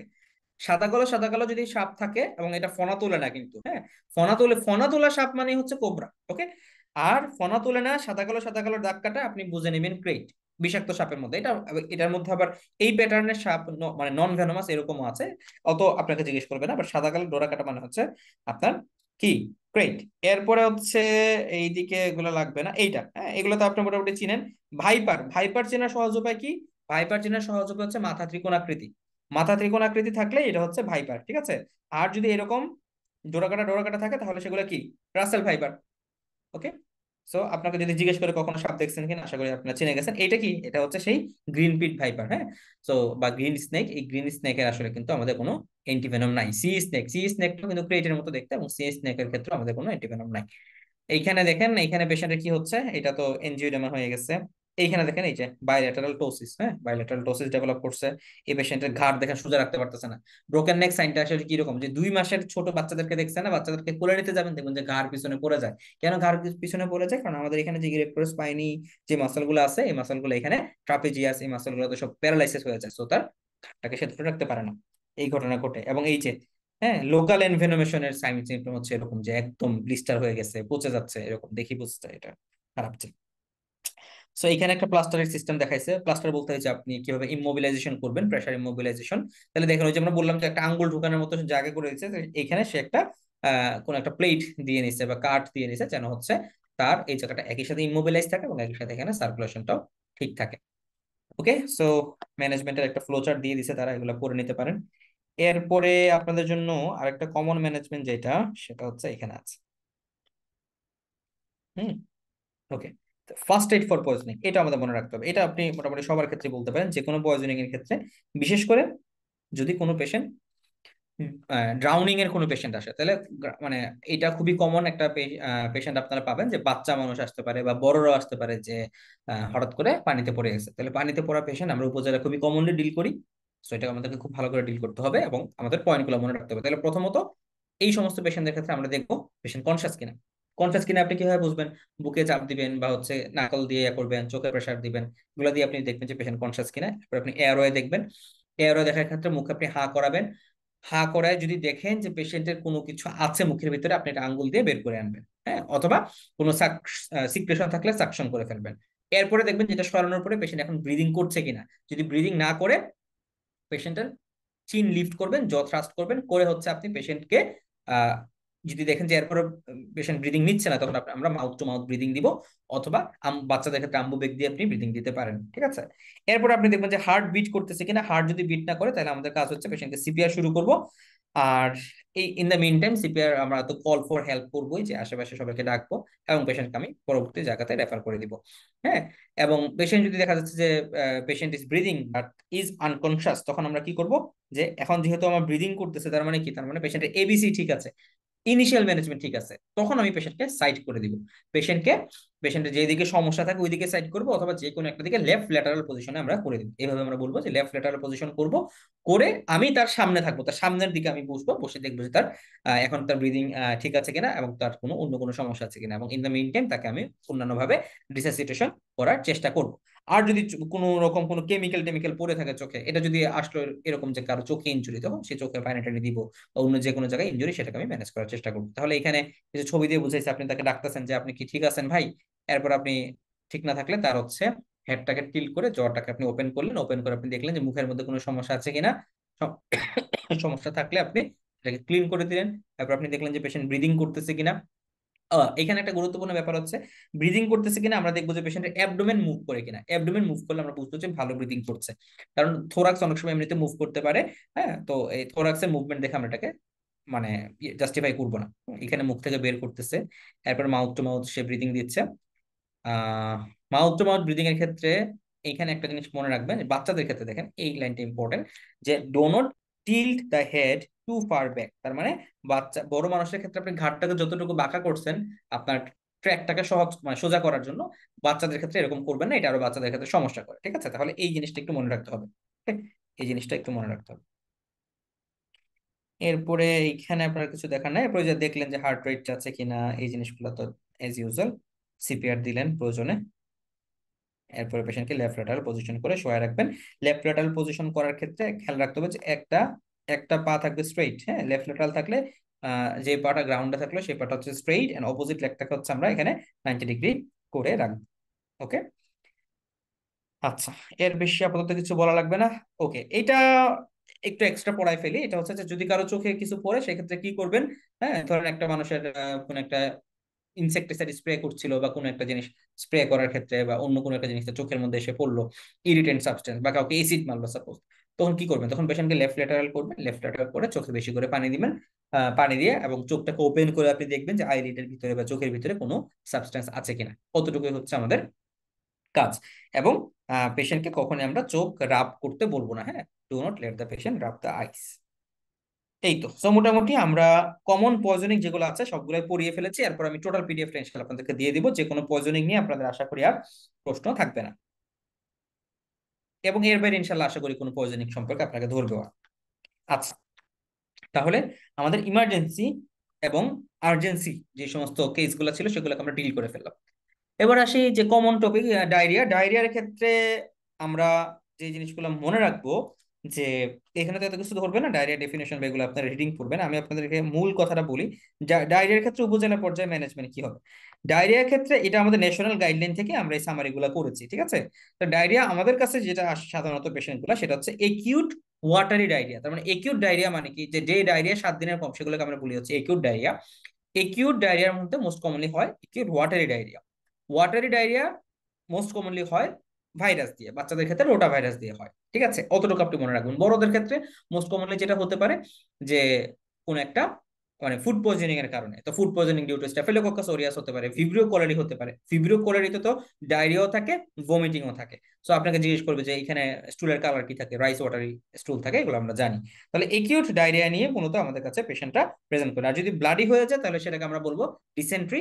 ডিসেন্ট্রি মানে হচ্ছে আমাদের সালমোনেলা বা অন্য কোনো দিয়ে, অন্য কোনো একটা অর্গানিজম দিয়ে, সালমোনেলা সেইগুলা দিয়ে ডিসেন্ট্রি হচ্ছে। ওকে, তাহলে আমরা ডায়রিয়া পেশেন্টকে ম্যানেজ করার ক্ষেত্রে আমার কাজ কি হবে। ডায়রিয়া পেশেন্ট ম্যানেজ করার ক্ষেত্রে আমরা অবশ্যই দেখবো যে পেশেন্টের ডিহাইড্রেশন কেমন। পেশেন্টের ডিহাইড্রেশন অনুযায়ী, যেমন ধরেন বাচ্চাদের ক্ষেত্রে কমনলি ডায়রিয়া ডায়রিয়া নিয়ে বাচ্চারা, অনেক বাচ্চারা আমাদের কাছে প্রেজেন্ট করবে। আমরা যদি দেখি যে পেশেন্টের ডিহাইড্রেশন নাই, ডিহাইড্রেশন নাই মানে কি, পেশেন্টের কনসাসনেস ঠিক আছে, পেশেন্টের আই সাঙ্কেন না, স্কিন পিঞ্চ নরমাল, পেশেন্ট হচ্ছে পানি এজ ইউজুয়াল, তার ফিডিং ঠিক আছে, তাহলে আমি বুঝবো নো ডিহাইড্রেশন, বাড়ি পাঠিয়ে দিবেন। যদি দেখেন পেশেন্ট সাম ডিহাইড্রেশন, তার মানে কি, তার মানে হচ্ছে স্কিন মানে চোখটা একটু ভিতরে ঢুকে গেছে, তার মানে একটু সানকেন আইস, স্কিন পিঞ্চটা একটু স্লোলি যাচ্ছে, হ্যাঁ, পানিটা এগারলি খাচ্ছে, এই জিনিসটা গুরুত্বপূর্ণ। বাচ্চা যদি ওয়াটার এগারলি খেতে চায়, তার মানে তার কিছুটা ডিহাইড্রেশন আছে, এই কারণে সে পানি খেতে চাচ্ছে বেশি, তখন আমরা বুঝবো যে সাম ডিহাইড্রেশন। তখনও আমরা তাকে কি করতে পারি, মনিটর করতে পারি, 75 ml/kg বডি ওয়েট করে তাকে আমি স্যালাইন খাওয়াইতে বলতে পারি, আমার ভর্তির দরকার নাই ইনিশিয়ালি। সিভিয়ার ডিহাইড্রেশন আমি অবশ্যই রোগীকে ভর্তি করবো। সিভিয়ার ডিহাইড্রেশন মানে একদম বাচ্চা কাত হয়ে পড়ে আছে, লিথার্জি, তার একদম সানকেনাইজ, সে কিছুই খাইতে পারতেছে না, স্কিন পিঞ্চ ভেরি স্লোলি যাচ্ছে, তখন আপনি বুঝবেন সিভিয়ার ডিহাইড্রেশন, এই বাচ্চাকে আমার ভর্তি করতে হবে। তো সিভিয়ার ডিহাইড্রেশন মানেই হচ্ছে বাচ্চার যতটুকু ওজন, নিয়ারলি 100 ml/kg বডি ওয়েট করে তার লস হয়ে গেছে, তাহলে আমাকে এইটাকে দ্রুততম সময় ফিল আপ করে দিতে হবে। আর যদি মডারেট ডিহাইড্রেশন হয়, অ্যারাউন্ড 75 ml করে লস, 50 to 100 ml আর কি, অ্যারাউন্ড 75 ml করে লস, ওইটাকে আমরা ঠিক করার চেষ্টা করি। তাহলে প্ল্যান বি এগুলো তো আমি বলে ফেললাম। প্ল্যান সি, এইটাতে হচ্ছে পরীক্ষাতে জিজ্ঞেস করতে পারে যে তাহলে আপনি বাচ্চাদের ডিহাইড্রেশন কিভাবে কারেকশন করবেন। আমরা জানি যদি বাচ্চার বয়স 1 বছরের বেশি হয়, তাহলে আমি শুরুতে একটু র্যাপিড কারেকশন করব। তাহলে আমার টোটাল কারেকশন করতে হতো 100 এর 1/3, তথা আমি 30 ml এর মতো আমি হচ্ছে আধা ঘন্টার মধ্যে কারেকশন করব।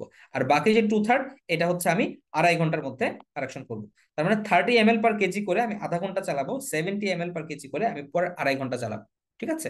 তো 30 ml/kg করে আধা ঘন্টা, 70 ml/kg করে 2.5 ঘন্টা, মানে আমি মোটামুটি 3 ঘন্টার মধ্যে তার 100 ml/kg যে ফ্লুইড তার লস ছিল, এটাকে আমি ম্যানেজ করার চেষ্টা করব, ঠিক আছে। আর বাচ্চার বয়সটা যদি 1 বছরের কম হয়, তাহলে এই টাইমটাকে আমি ডাবল করে দিব। তার মানে এই বাচ্চাদের ভলিউম ওভারলোডের একটা সম্ভাবনা থাকে। সো তার 30 ml/kg করে 1 ঘন্টায় দিব, 70 ml/kg করে পরবর্তী 3 ঘন্টায় দিব।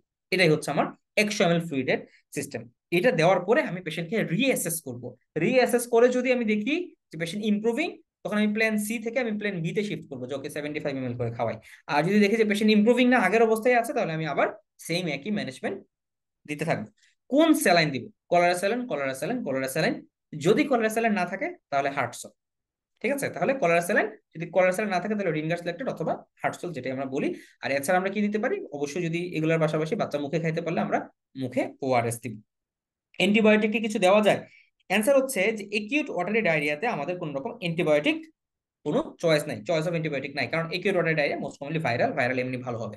তবে যদি এই বাচ্চাটার কি হয়, আপনার ডিসেন্ট্রি হয়, তখন আপনি অ্যান্টিবায়োটিক দিতে পারেন। এই বাচ্চাটার যদি আপনি দেখেন যে ইয়ে হচ্ছে, কলেরা হচ্ছে, তখন আমরা অ্যান্টিবায়োটিক দিতে পারি। তাহলে আমাদের অ্যান্টিবায়োটিক কমনলি আমরা যেটা দিয়ে থাকি সেটা হচ্ছে এজিথ্রোমাইসিন, হ্যাঁ। সো এজিথ্রোমাইসিন অথবা ডক্সিসাইক্লিন, এজিথ্রোমাইসিন অথবা হচ্ছে ডক্সিসাইক্লিন, এই সবকিছু আমার এখানে এই শীটের মধ্যে আপনি পাবেন। তাহলে এজিথ্রোমাইসিন অথবা ডক্সিসাইক্লিন কখন দিব, যদি আমি কলেরা সাসপেক্ট করি, আদারওয়াইজ আমি কিন্তু অ্যান্টিবায়োটিক দিব না। আর কখন অ্যান্টিবায়োটিক দিব, যদি আমি ডিসেন্ট্রি সাসপেক্ট করি। ডিসেন্ট্রি মানে কি, ব্লাডি ডায়রিয়া, তাহলে একমাত্র ব্লাডি ডায়রিয়াতে আপনি দিবেন অথবা পেশেন্টের সিস্টেমিক সিমটম চলে আসছে, রোগীর প্রচন্ড জ্বর, সে খাইতে পারছে না, তার খিচুনি টিচুনি হচ্ছে, এরকম অবস্থা যদি হয় তখন আপনি অ্যান্টিবায়োটিক শুরু করেন। তাহলে রোগীর systemic symptom that is fever চলে আসছে, অ্যান্টিবায়োটিক দেন। রোগীর কলেরা আছে, অ্যান্টিবায়োটিক দেন। আর যদি আপনার ডিসেন্ট্রি হয় তাহলে হচ্ছে আপনি অ্যান্টিবায়োটিক দেন। এরপরে আপনাকে কিছু জিনিস খাওয়াবেন, কিছু জিনিস খাওয়াবেন না। কি কি আমরা খাওয়াবো? চিরা, ডাবের পানি, কাঁচা কলা, এগুলো আমরা খাওয়াইতে পারি। আর কমলা, ডালিম, শাকসবজি, এই সমস্ত জায়গাতে আমরা খাওয়াবো না। এছাড়া তো গ্রামে বিভিন্ন রকমের মানে বাজে প্র্যাকটিস তো আছে, এগুলো তো আপনারা জানেন আশা করি। তো সেই জিনিসগুলো আপনি করবেন না। এগুলো সম্পর্কে আপনাকে অ্যানালাইটিক্যাল প্রশ্ন করতে পারে যে তুমি বাচ্চার মাকে কিভাবে বুঝাবা যে এই জিনিসগুলো খাওয়াবে না। তো আমি তাকে পড়া মানে মেডিকেল সায়েন্সের আলোকে তাকে বিষয়গুলো ব্যাখ্যা করব, এবং তার যে মানে তার যে আচরণগুলা বা তার যে চিকিৎসাগুলো নিচ্ছে সেগুলোর যে ভিত্তি নাই সেই জিনিসগুলো বুঝাবো। অনেক সময় যেটা হয় যে বাচ্চা ডায়রিয়া করলে মা বুকের দুধ খাওয়ায় না। আরে এই কি অবস্থা, মা বুকের দুধ না খাওয়ালে বাচ্চা ভালো হবে কি করে? তাহলে আমরা তখন মাকে বুঝাবো যে দেখেন, বাচ্চা একমাত্র পুষ্টি পাচ্ছে আপনার দুধের মাধ্যমে। তো আপনি আপনি যদি বাচ্চাকে বুকের দুধ না খাওয়ান, বাচ্চা আরো বেশি অপুষ্টিতে ভুগে যাবে। হ্যাঁ, এইভাবে আপনি বুঝাবেন। এরপরে ধরুন আপনাকে বলতে পারে যে অনেক সময় তো আসে যে রুগীরা খালি অ্যান্টিবায়োটিক খাইতে চায়, আপনি কিভাবে বুঝাবেন? তাহলে আমি বলবো যে স্যার, এক্ষেত্রে আমি রুগীকে একটি উদাহরণ দিয়ে বুঝাবো যে দেখেন, আমরা যদি একটি বোতলের কথা চিন্তা করি, যে একটা বোতল থেকে আমি একটা বোতলে ছিদ্র করে দিলাম, বোতল থেকে পানি বের হয়ে যাচ্ছে। তো এই ক্ষেত্রে আমার এক নাম্বার কাজ কি হবে? যে পানিটুকু বের হয়ে গেল, আগে বোতলের অবস্থাটা ঠিক রাখার জন্য সেই পানিটুকুই প্রবেশ করানো। তো একইভাবে একটা বাচ্চার শরীর থেকেও পানি বের হয়ে যাচ্ছে ডায়রিয়ার মাধ্যমে, আমাদের প্রথম কাজ হচ্ছে বাচ্চার শরীরে সেই পানিটা প্রবেশ করানো। সেই লবণ পানি যদি প্রবেশ করাতে পারি, বাচ্চাটা ভালো হবে। এবং যেহেতু এটা ভাইরাস জনিত রোগ, সুতরাং আশা করা যাচ্ছে ভাইরাস জনিত রোগগুলো 24 থেকে 48 ঘন্টার মধ্যে এমনিতে ভালো হয়ে যাবে। আমি রোগীদেরকে এই ব্যাপারগুলো বুঝাবো। বা তুমি আরো এক্সাম্পল দিতে পারো যে আমরা রোগীকে এটাও বলতে পারি যে দেখেন, যখন আমাদের করোনা হয়েছিল, কোন অ্যান্টিবায়োটিক কি আমাদের কাজ করেছিল করোনার সময়? আমাদের এত এত অ্যান্টিবায়োটিক আছে, কোন অ্যান্টিবায়োটিক তো করোনাতে কাজ করে নাই। কেন কাজ করে নাই? কারণ করোনা হচ্ছে একটা ভাইরাস, এবং অ্যান্টিবায়োটিক ভাইরাস নামক যে জীবাণুটা আছে, এই জীবাণুটা অনেক ছোট, অ্যান্টিবায়োটিক এর বিরুদ্ধে কাজ করে না। আপনার বাচ্চার যে ডায়রিয়াটি হয়েছে, সেই ডায়রিয়াটি একটি ভাইরাস দিয়ে হয়েছে। যেহেতু এটা একটি ভাইরাস দিয়ে হয়েছে, এক্ষেত্রে অ্যান্টিবায়োটিক কোনো ভূমিকা রাখবে না, বরং ভুল ওষুধ প্রয়োগের কারণে আপনার বাচ্চা আরো অসুস্থ হয়ে যেতে পারে। তাই আপনার বাচ্চার জন্য সবচেয়ে জরুরি যেটা, সেটা হচ্ছে আপনি স্যালাইন খাওয়ান, মুখে স্যালাইন খাওয়ান, এতে করে ইনশাল্লাহ বাচ্চা সুস্থ হয়ে যাবে। তাহলে আপনি আপনার মতো করে এভাবে বুঝাবেন আর কি। এবং বাস্তবতা হচ্ছে ভাই, আসলে আমরা এইভাবেই রুগীরে বুঝাইছি, এরপরও রুগী প্রচন্ড নাখুশ হয়েছে। রুগী আমাদের কাছে আসতেই হচ্ছে, স্যার আমি তো রোগীরা তো স্যার মেট্রো খাওয়াইছি, এজিথ্রোমাইসিন খাওয়াইছি, সকালবেলা নিটাজক্সানাইট, মানে জক্স আর কি, জক্স নামে পাওয়া যায়, নিটাজক্সানাইটও খাওয়াই ফেলছি, এখন স্যার কিতা খাওয়াইতাম, কিচ্ছু ধরে না। তো এই হচ্ছে আর কি অবস্থা রোগীদের, তুমি আমরা আর কি বলবো। আচ্ছা, এর সাথে আমরা ওরসেলানের সাথে ওরসেলান কিভাবে বানাইতে হয় আশা করি এগুলো আপনারা জানেন, যে আধা লিটার পানিতে স্যালাইনটা গুলাইতে হবে। আধা লিটার পানিতে না গুলাইলে এটা টনিসিটি বেড়ে যাবে, এবং আলটিমেটলি এটা খারাপ হবে ওই বেশি টনিসিটির ফ্লুইড যদি সে খায়। জিঙ্ক সাপ্লিমেন্ট আমরা দিব। জিঙ্ক সাপ্লিমেন্ট আমরা কিভাবে দিব? জিঙ্ক সাপ্লিমেন্ট হচ্ছে 2 মাস থেকে 6 মাসের বাচ্চাদেরকে অর্ধেকটা ট্যাবলেট, আর 6 মাসের উপরের বাচ্চাদের ক্ষেত্রে আমরা একটা করে ট্যাবলেট, দ্যাট ইজ 20 মিলিগ্রাম, আমরা 10 থেকে 14 দিন দিব। ঠিক আছে? আর এখানে এই যে অ্যান্টিবায়োটিক যদি দিতেই হয়, তখন আমরা কোন কোন অ্যান্টিবায়োটিক গুলো চয়েস করতে পারি এগুলো আমরা বললাম। যেমন কলেরার ক্ষেত্রে এজিথ্রোমাইসিন আমরা চয়েস করি, ঠিক আছে? এরপরে শিগেলোসিসের ক্ষেত্রে, মানে বেসিলারি ডিসেন্ট্রির ক্ষেত্রে, এখানে আমরা এজিথ্রোমাইসিন চয়েস করতে পারি। জিআরডিয়াসিস এর ক্ষেত্রে কেবল মেট্রোনিডাজল, এমিবিএসিস এর ক্ষেত্রে কেবলমাত্র মেট্রোনিডাজল। তাহলে দেখেন, ডায়রিয়াতে যে মানুষ মেট্রোনিডাজল খায়, এটার কিন্তু আসলে ভালো কোনো রোল আছে বলেন? কোথায় জিআরডিয়াসিস ক্রনিক ডায়রিয়ার কজ, কোথায় এমিবিএসিস একটা ব্লাডি ডায়রিয়ার কজ বা ডিসেন্ট্রির কজ? তো একটা মানুষের ডিসেন্ট্রিও নাই, একটা মানুষের দীর্ঘদিন ধরে ডায়রিয়াও নাই, সে খাচ্ছে মেট্রো, এর কোনো কাজ হবে? তাহলে এই জিনিসগুলো একটু খেয়াল রাখতে হবে। হ্যাঁ, এই যে এখানে লেখছে আমাদের ন্যাশনাল গাইডলাইনে, দেখেন, নো রোল অফ এন্টি এমেটিক। অনেক সময় বাচ্চাদেরকে ডায়রিয়ার সাথে বমি হলে বমির ওষুধ খাওয়াইতো না করে, আপনি যদি তার ডিহাইড্রেশন কারেকশন করে দেন, এটা এমনিতে ইনশাল্লাহ ঠিক হয়ে যাবে। No role of anti emetic or anti motility drug, মানে এন্টি মোটিলিটি ড্রাগ কোনটা? লোপেরামাইড, যেমন ইমোটিল, এগুলোর কোনো রোল নাই। ঠিক আছে? তাহলে anti emetic, anti motility drug, antibiotic, এগুলোর কোনো রোল নাই। ঠিক আছে ইনশাল্লাহ? তাহলে আমরা আশা করি আপনারা পারবেন। এখানে আমি আরো কিছু শর্টকাট, এগুলো আমি আমার ওই 120 পড়াইছিলাম তো, ওইখানে থেকে নোটটা রয়ে গেছে আর কি। ঠিক আছে, আমি আপনাদেরকে ইনিশিয়াল যে একিউট ডায়রিয়ার যে অংশটুকু, এই নোটটা ইনশাল্লাহ প্রোভাইড করব।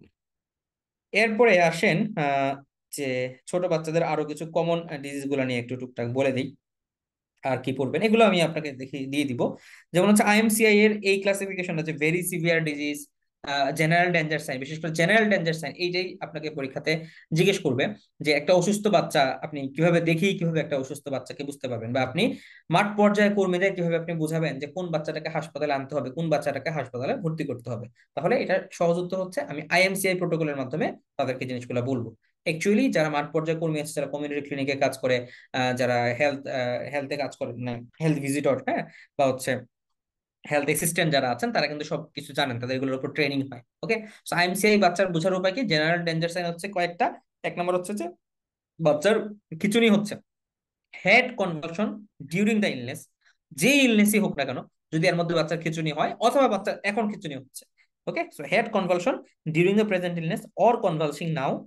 দুই নম্বর হচ্ছে বাচ্চা এত লিথার্জিক অথবা আনকনসাস, সে একদম নড়াচড়া করতে পারছে না এবং বাচ্চা খেতেও পারতেছে না, যা খাচ্ছে বমি করে দিচ্ছে। তাহলে দেখেন, খাওয়া দিয়ে আপনি জিনিসগুলো চিন্তা করতে পারেন। একটা হচ্ছে বাচ্চার খিচুনি হচ্ছে, খিচুনি হওয়ার পর বাচ্চা একদম আনকনসাস হয়ে গেছে, লিথার্জিক হয়ে গেছে, সে খাইতে পারতেছে না, যা খাচ্ছে সেগুলো বমি করে দিচ্ছে। এইগুলোই হচ্ছে জেনারেল ডেঞ্জার সাইন। এছাড়া জেনারেল ডেঞ্জার সাইনের পাশাপাশি বাচ্চাদের মূল যে সমস্যাগুলো থাকতে পারে, বাচ্চা কাশি থাকতে পারে, ডায়রিয়া থাকতে পারে, জ্বর থাকতে পারে, কানের সমস্যা থাকতে পারে, নিউট্রিশনাল সমস্যা থাকতে পারে, এগুলো হইলেও আমরা বাচ্চাকে ক্যাটাগরাইজ করবো এবং বাচ্চাকে ভর্তির চিন্তা করব। ঠিক আছে, তাহলে 2 মাস থেকে 5 বছরের বাচ্চাদের ক্ষেত্রে জেনারেল ডেঞ্জার সাইন গুলা মনে রাখতে হবে। কারণ এটা দেখেন ইয়ে কালার করে দিচ্ছে, হ্যাঁ, তারা কিন্তু আইএমসিআই থেকে কিন্তু কালার কোডিং করে দিচ্ছে, যেটা জরুরি বেশি। আর 2 মাস পর্যন্ত বাচ্চাদের কি হয়েছে? একই কথা, যে বাচ্চা আনকনসিয়াসনেস, অথবা বাচ্চার কনভালশন হচ্ছে, অথবা বাচ্চা খেতে পারছে না, অথবা বমি করে দিচ্ছে। এই 4টা সাইন আছে। এই 4টা সাইনের সাথে আরো কিছু কথা, বাচ্চার ফ্রন্টালি বালজ হয়ে গেছে, বাচ্চার সায়ানোসিস হচ্ছে, ব্লিডিং হচ্ছে, ওজন কম, তখন বাচ্চাকে হসপিটালাইজেশন করেন। আর এছাড়া বাকি যে সিমটম গুলো ছিল, যেমন ফাস্ট ব্রিথিং বা এগুলো, ওগুলো তো জরুরি না। ঠিক আছে, তাহলে এই জেনারেল ডেঞ্জার সাইন গুলো থেকে প্রশ্ন করতে পারে, এটা একটা জরুরি ব্যাপার। 2 নম্বর হচ্ছে আপনার হাসপাতালে একটা বাচ্চা জন্ম নিল, এখন আপনি বাচ্চাটাকে কিভাবে রেসিসিটেশন করবেন? এটা হচ্ছে আরেকটা কমন প্রশ্নের জায়গা। তাহলে বাচ্চা জন্ম নেওয়ার পরে আমাদের কি কাজ বলেন তো? Active management of third stage of labour, তাই না? একটা বাচ্চা যখন ডেলিভারি হয় তখন আমরা কি করি? Active management of third stage of labour. তাহলে লেবারের স্টেজ কয়টা? আমরা জানি যে লেবারের স্টেজ কয়টা? লেবারের স্টেজ হচ্ছে 3টা, তাই না? তাহলে ফার্স্ট স্টেজে হচ্ছে তার মূলত পেইন শুরু হলো, পেইন শুরু হওয়া থেকে পেইন শুরু হওয়া থেকে সার্ভাইকাল ডায়ালিটেশন পর্যন্ত, হ্যাঁ, তার রাস্তাটা খুলে যাওয়া পর্যন্ত, সার্ভাইকাল ডায়ালিটেশন ডায়ালিটেশন পর্যন্ত কতটুকু হইলে সার্ভাইকাল ডায়ালিটেশন আমরা বলি 10 সেন্টিমিটার, কতটুকু হচ্ছে আমাদের লেবারের ফার্স্ট স্টেজ। সেকেন্ড স্টেজে হচ্ছে, সেকেন্ড স্টেজে কি? বাচ্চা বের হওয়া পর্যন্ত আর কি, হ্যাঁ, সহজ কথা। সেকেন্ড স্টেজ হচ্ছে বেবি ডেলিভারি, আপনি মনে রাখতে পারেন, বেবি ডেলিভারি। সো যখন বাচ্চা পুরোপুরি ডেলিভারি হয়ে গেল, তখন আমার সেকেন্ড স্টেজ শেষ। থার্ড স্টেজ হচ্ছে প্লাসেন্টা ডেলিভারি, মানে just মনে রাখার জন্য বললাম আর কি। এটা তো মেডিকেলের ভাইবা না, সো ইনশাল্লাহ অত আপনার ক্লিয়ার কাট বলতে হবে না, যেহেতু সবকিছুর আপনাকে জেনে যেতে হচ্ছে। সো স্যাররা আসলে অত এক্সপেক্ট করে না, সব স্যাররা সবকিছু এক্সপার্টাইজও না। তাহলে আমাদের এখানে, আমাদের উপজেলা স্বাস্থ্য কমপ্লেক্সে যখন আমি একটা রোগীকে ভর্তি দিব, আমি অবশ্যই পেশেন্টকে এক্সামিনেশন করব। এক্সামিনেশন করে সার্ভাইকাল ডায়ালিটেশন দেখবো। ডায়ালিটেশন দেখার পরে যদি পেশেন্ট লেবারে থাকে, তাহলে আমি পেশেন্টকে ভর্তি দিলাম। লেবারে না থাকলে আমি পেশেন্টকে পেইন কিলার দিলাম। যদি পেইন কিলার দেওয়ার পরে এবং হচ্ছে অ্যান্টিস্পাজমোটিক দিলাম, দেওয়ার পরে যদি পেশেন্টের পেইন কমে যায়, তাহলে এটা ফলস লেবার পেইন, পেশেন্টকে বাড়ি পাঠিয়ে দিলাম। যদি দেখি যে এটা ট্রু লেবার পেইন, আমি পেশেন্টকে ভর্তি করলাম।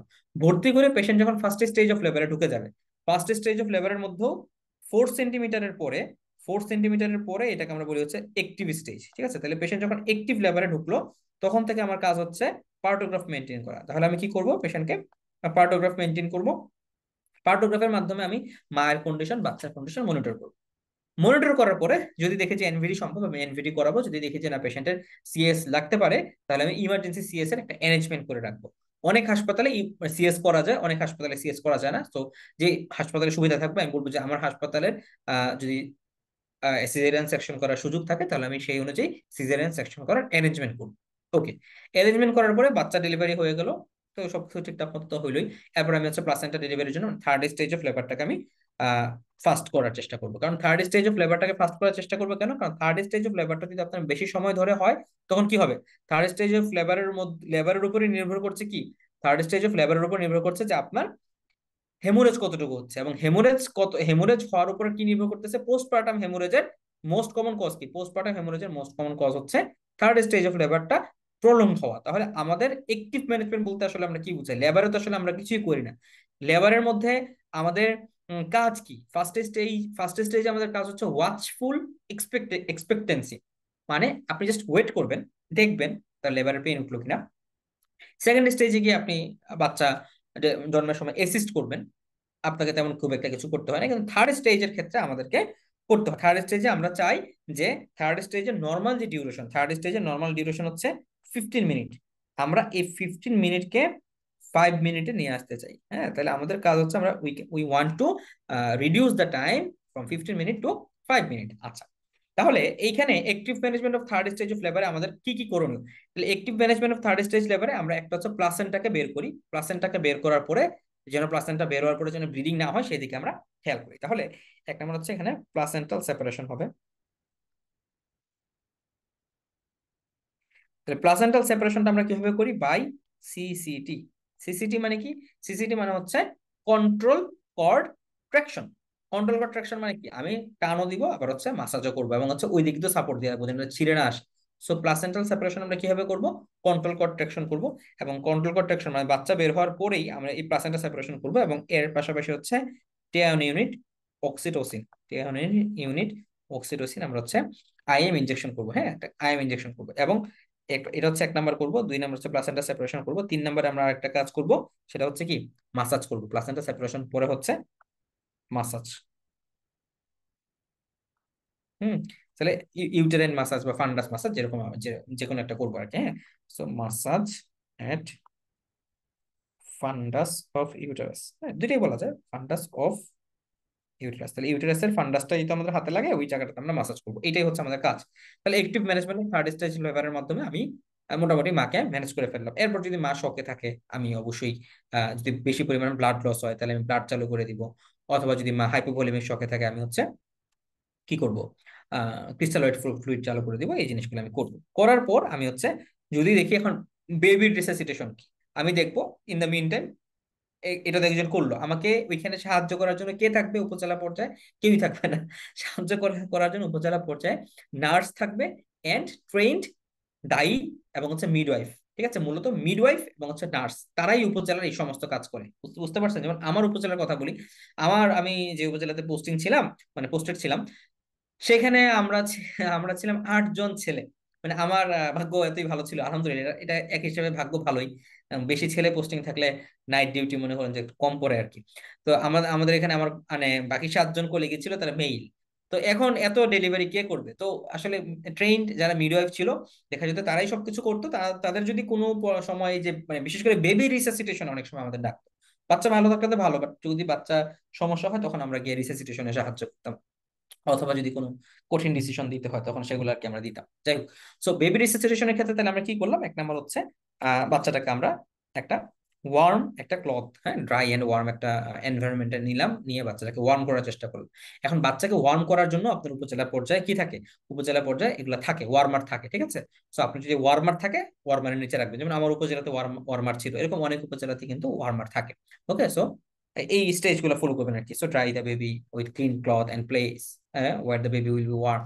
কোথায় বাচ্চা ওয়ার্ম হয়? সবচেয়ে কমনলি হচ্ছে মার বুকে আমরা রাখি। ঠিক আছে, আর মার বুকে না রাখলে মার যদি সেন্সেশন না থাকে সেক্ষেত্রে আমরা হচ্ছে ওয়ার্মারে রাখি। হয় মার বুকে রাখবেন অথবা ওয়ার্মারে আমরা রাখবো, মানে বাচ্চাকে গরম করার চেষ্টা করব।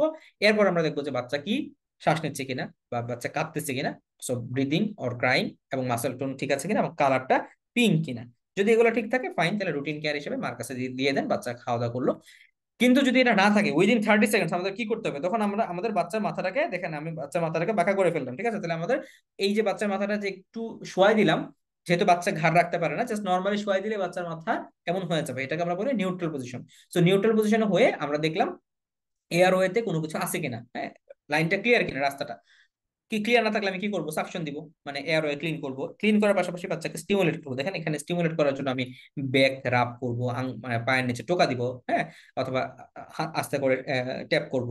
মানে ট্যাপ করার পরে যদি দেখা যাচ্ছে বাচ্চা না কাঁদতেছে, তখন এরপরে হচ্ছে আমার সেকেন্ড স্টেজের কাজ। তাহলে এই ফার্স্ট 30 সেকেন্ড কিন্তু চলে গেল। এই 1 মিনিটকে কিন্তু বলা হয় গোল্ডেন 1 মিনিট। হ্যাঁ, তো এগুলোর পরে যদি বাচ্চা না কাঁদে, দেন আমাকে খুব দ্রুত বাচ্চাকে একটা আম্বু ব্যাগ বা একটা ফিটিং একটা মাস্ক বসাই দিব। মানে আম্বু ব্যাগের যে মাস্কটা থাকে এটা বাচ্চার এখানে মুখের মধ্যে বসাই দিলাম, বসাই দিয়ে দেখলাম যে প্রপার সাইজ হয়েছে কিনা, মাছটা প্রপারলি ফিট হয়েছে কিনা। এরপর আমি আম্বু ব্যাগ দিয়ে বাচ্চাকে সাকশন দেওয়া, আম্বু ব্যাগ দিয়ে চাপা শুরু করবো, মানে ভেন্টিলেশন দেওয়া শুরু করবো। ভেন্টিলেশনের পাশাপাশি যদি দেখি যে বাচ্চার হার্ট রেট কম, বাচ্চার হার্ট রেট 60-এর কম, তখন আমাকে সাথে সাথে কি করতে হবে, বাচ্চাকে চেস্ট কম্প্রেশন করতে হবে। চেস্ট কম্প্রেশন কিভাবে করবো, 1/3 চেস্ট আমাকে কম্প্রেস করতে হবে উইথ দ্য থাম, ঠিক আছে? 1/3 চেস্ট আমি কম্প্রেশন করবো।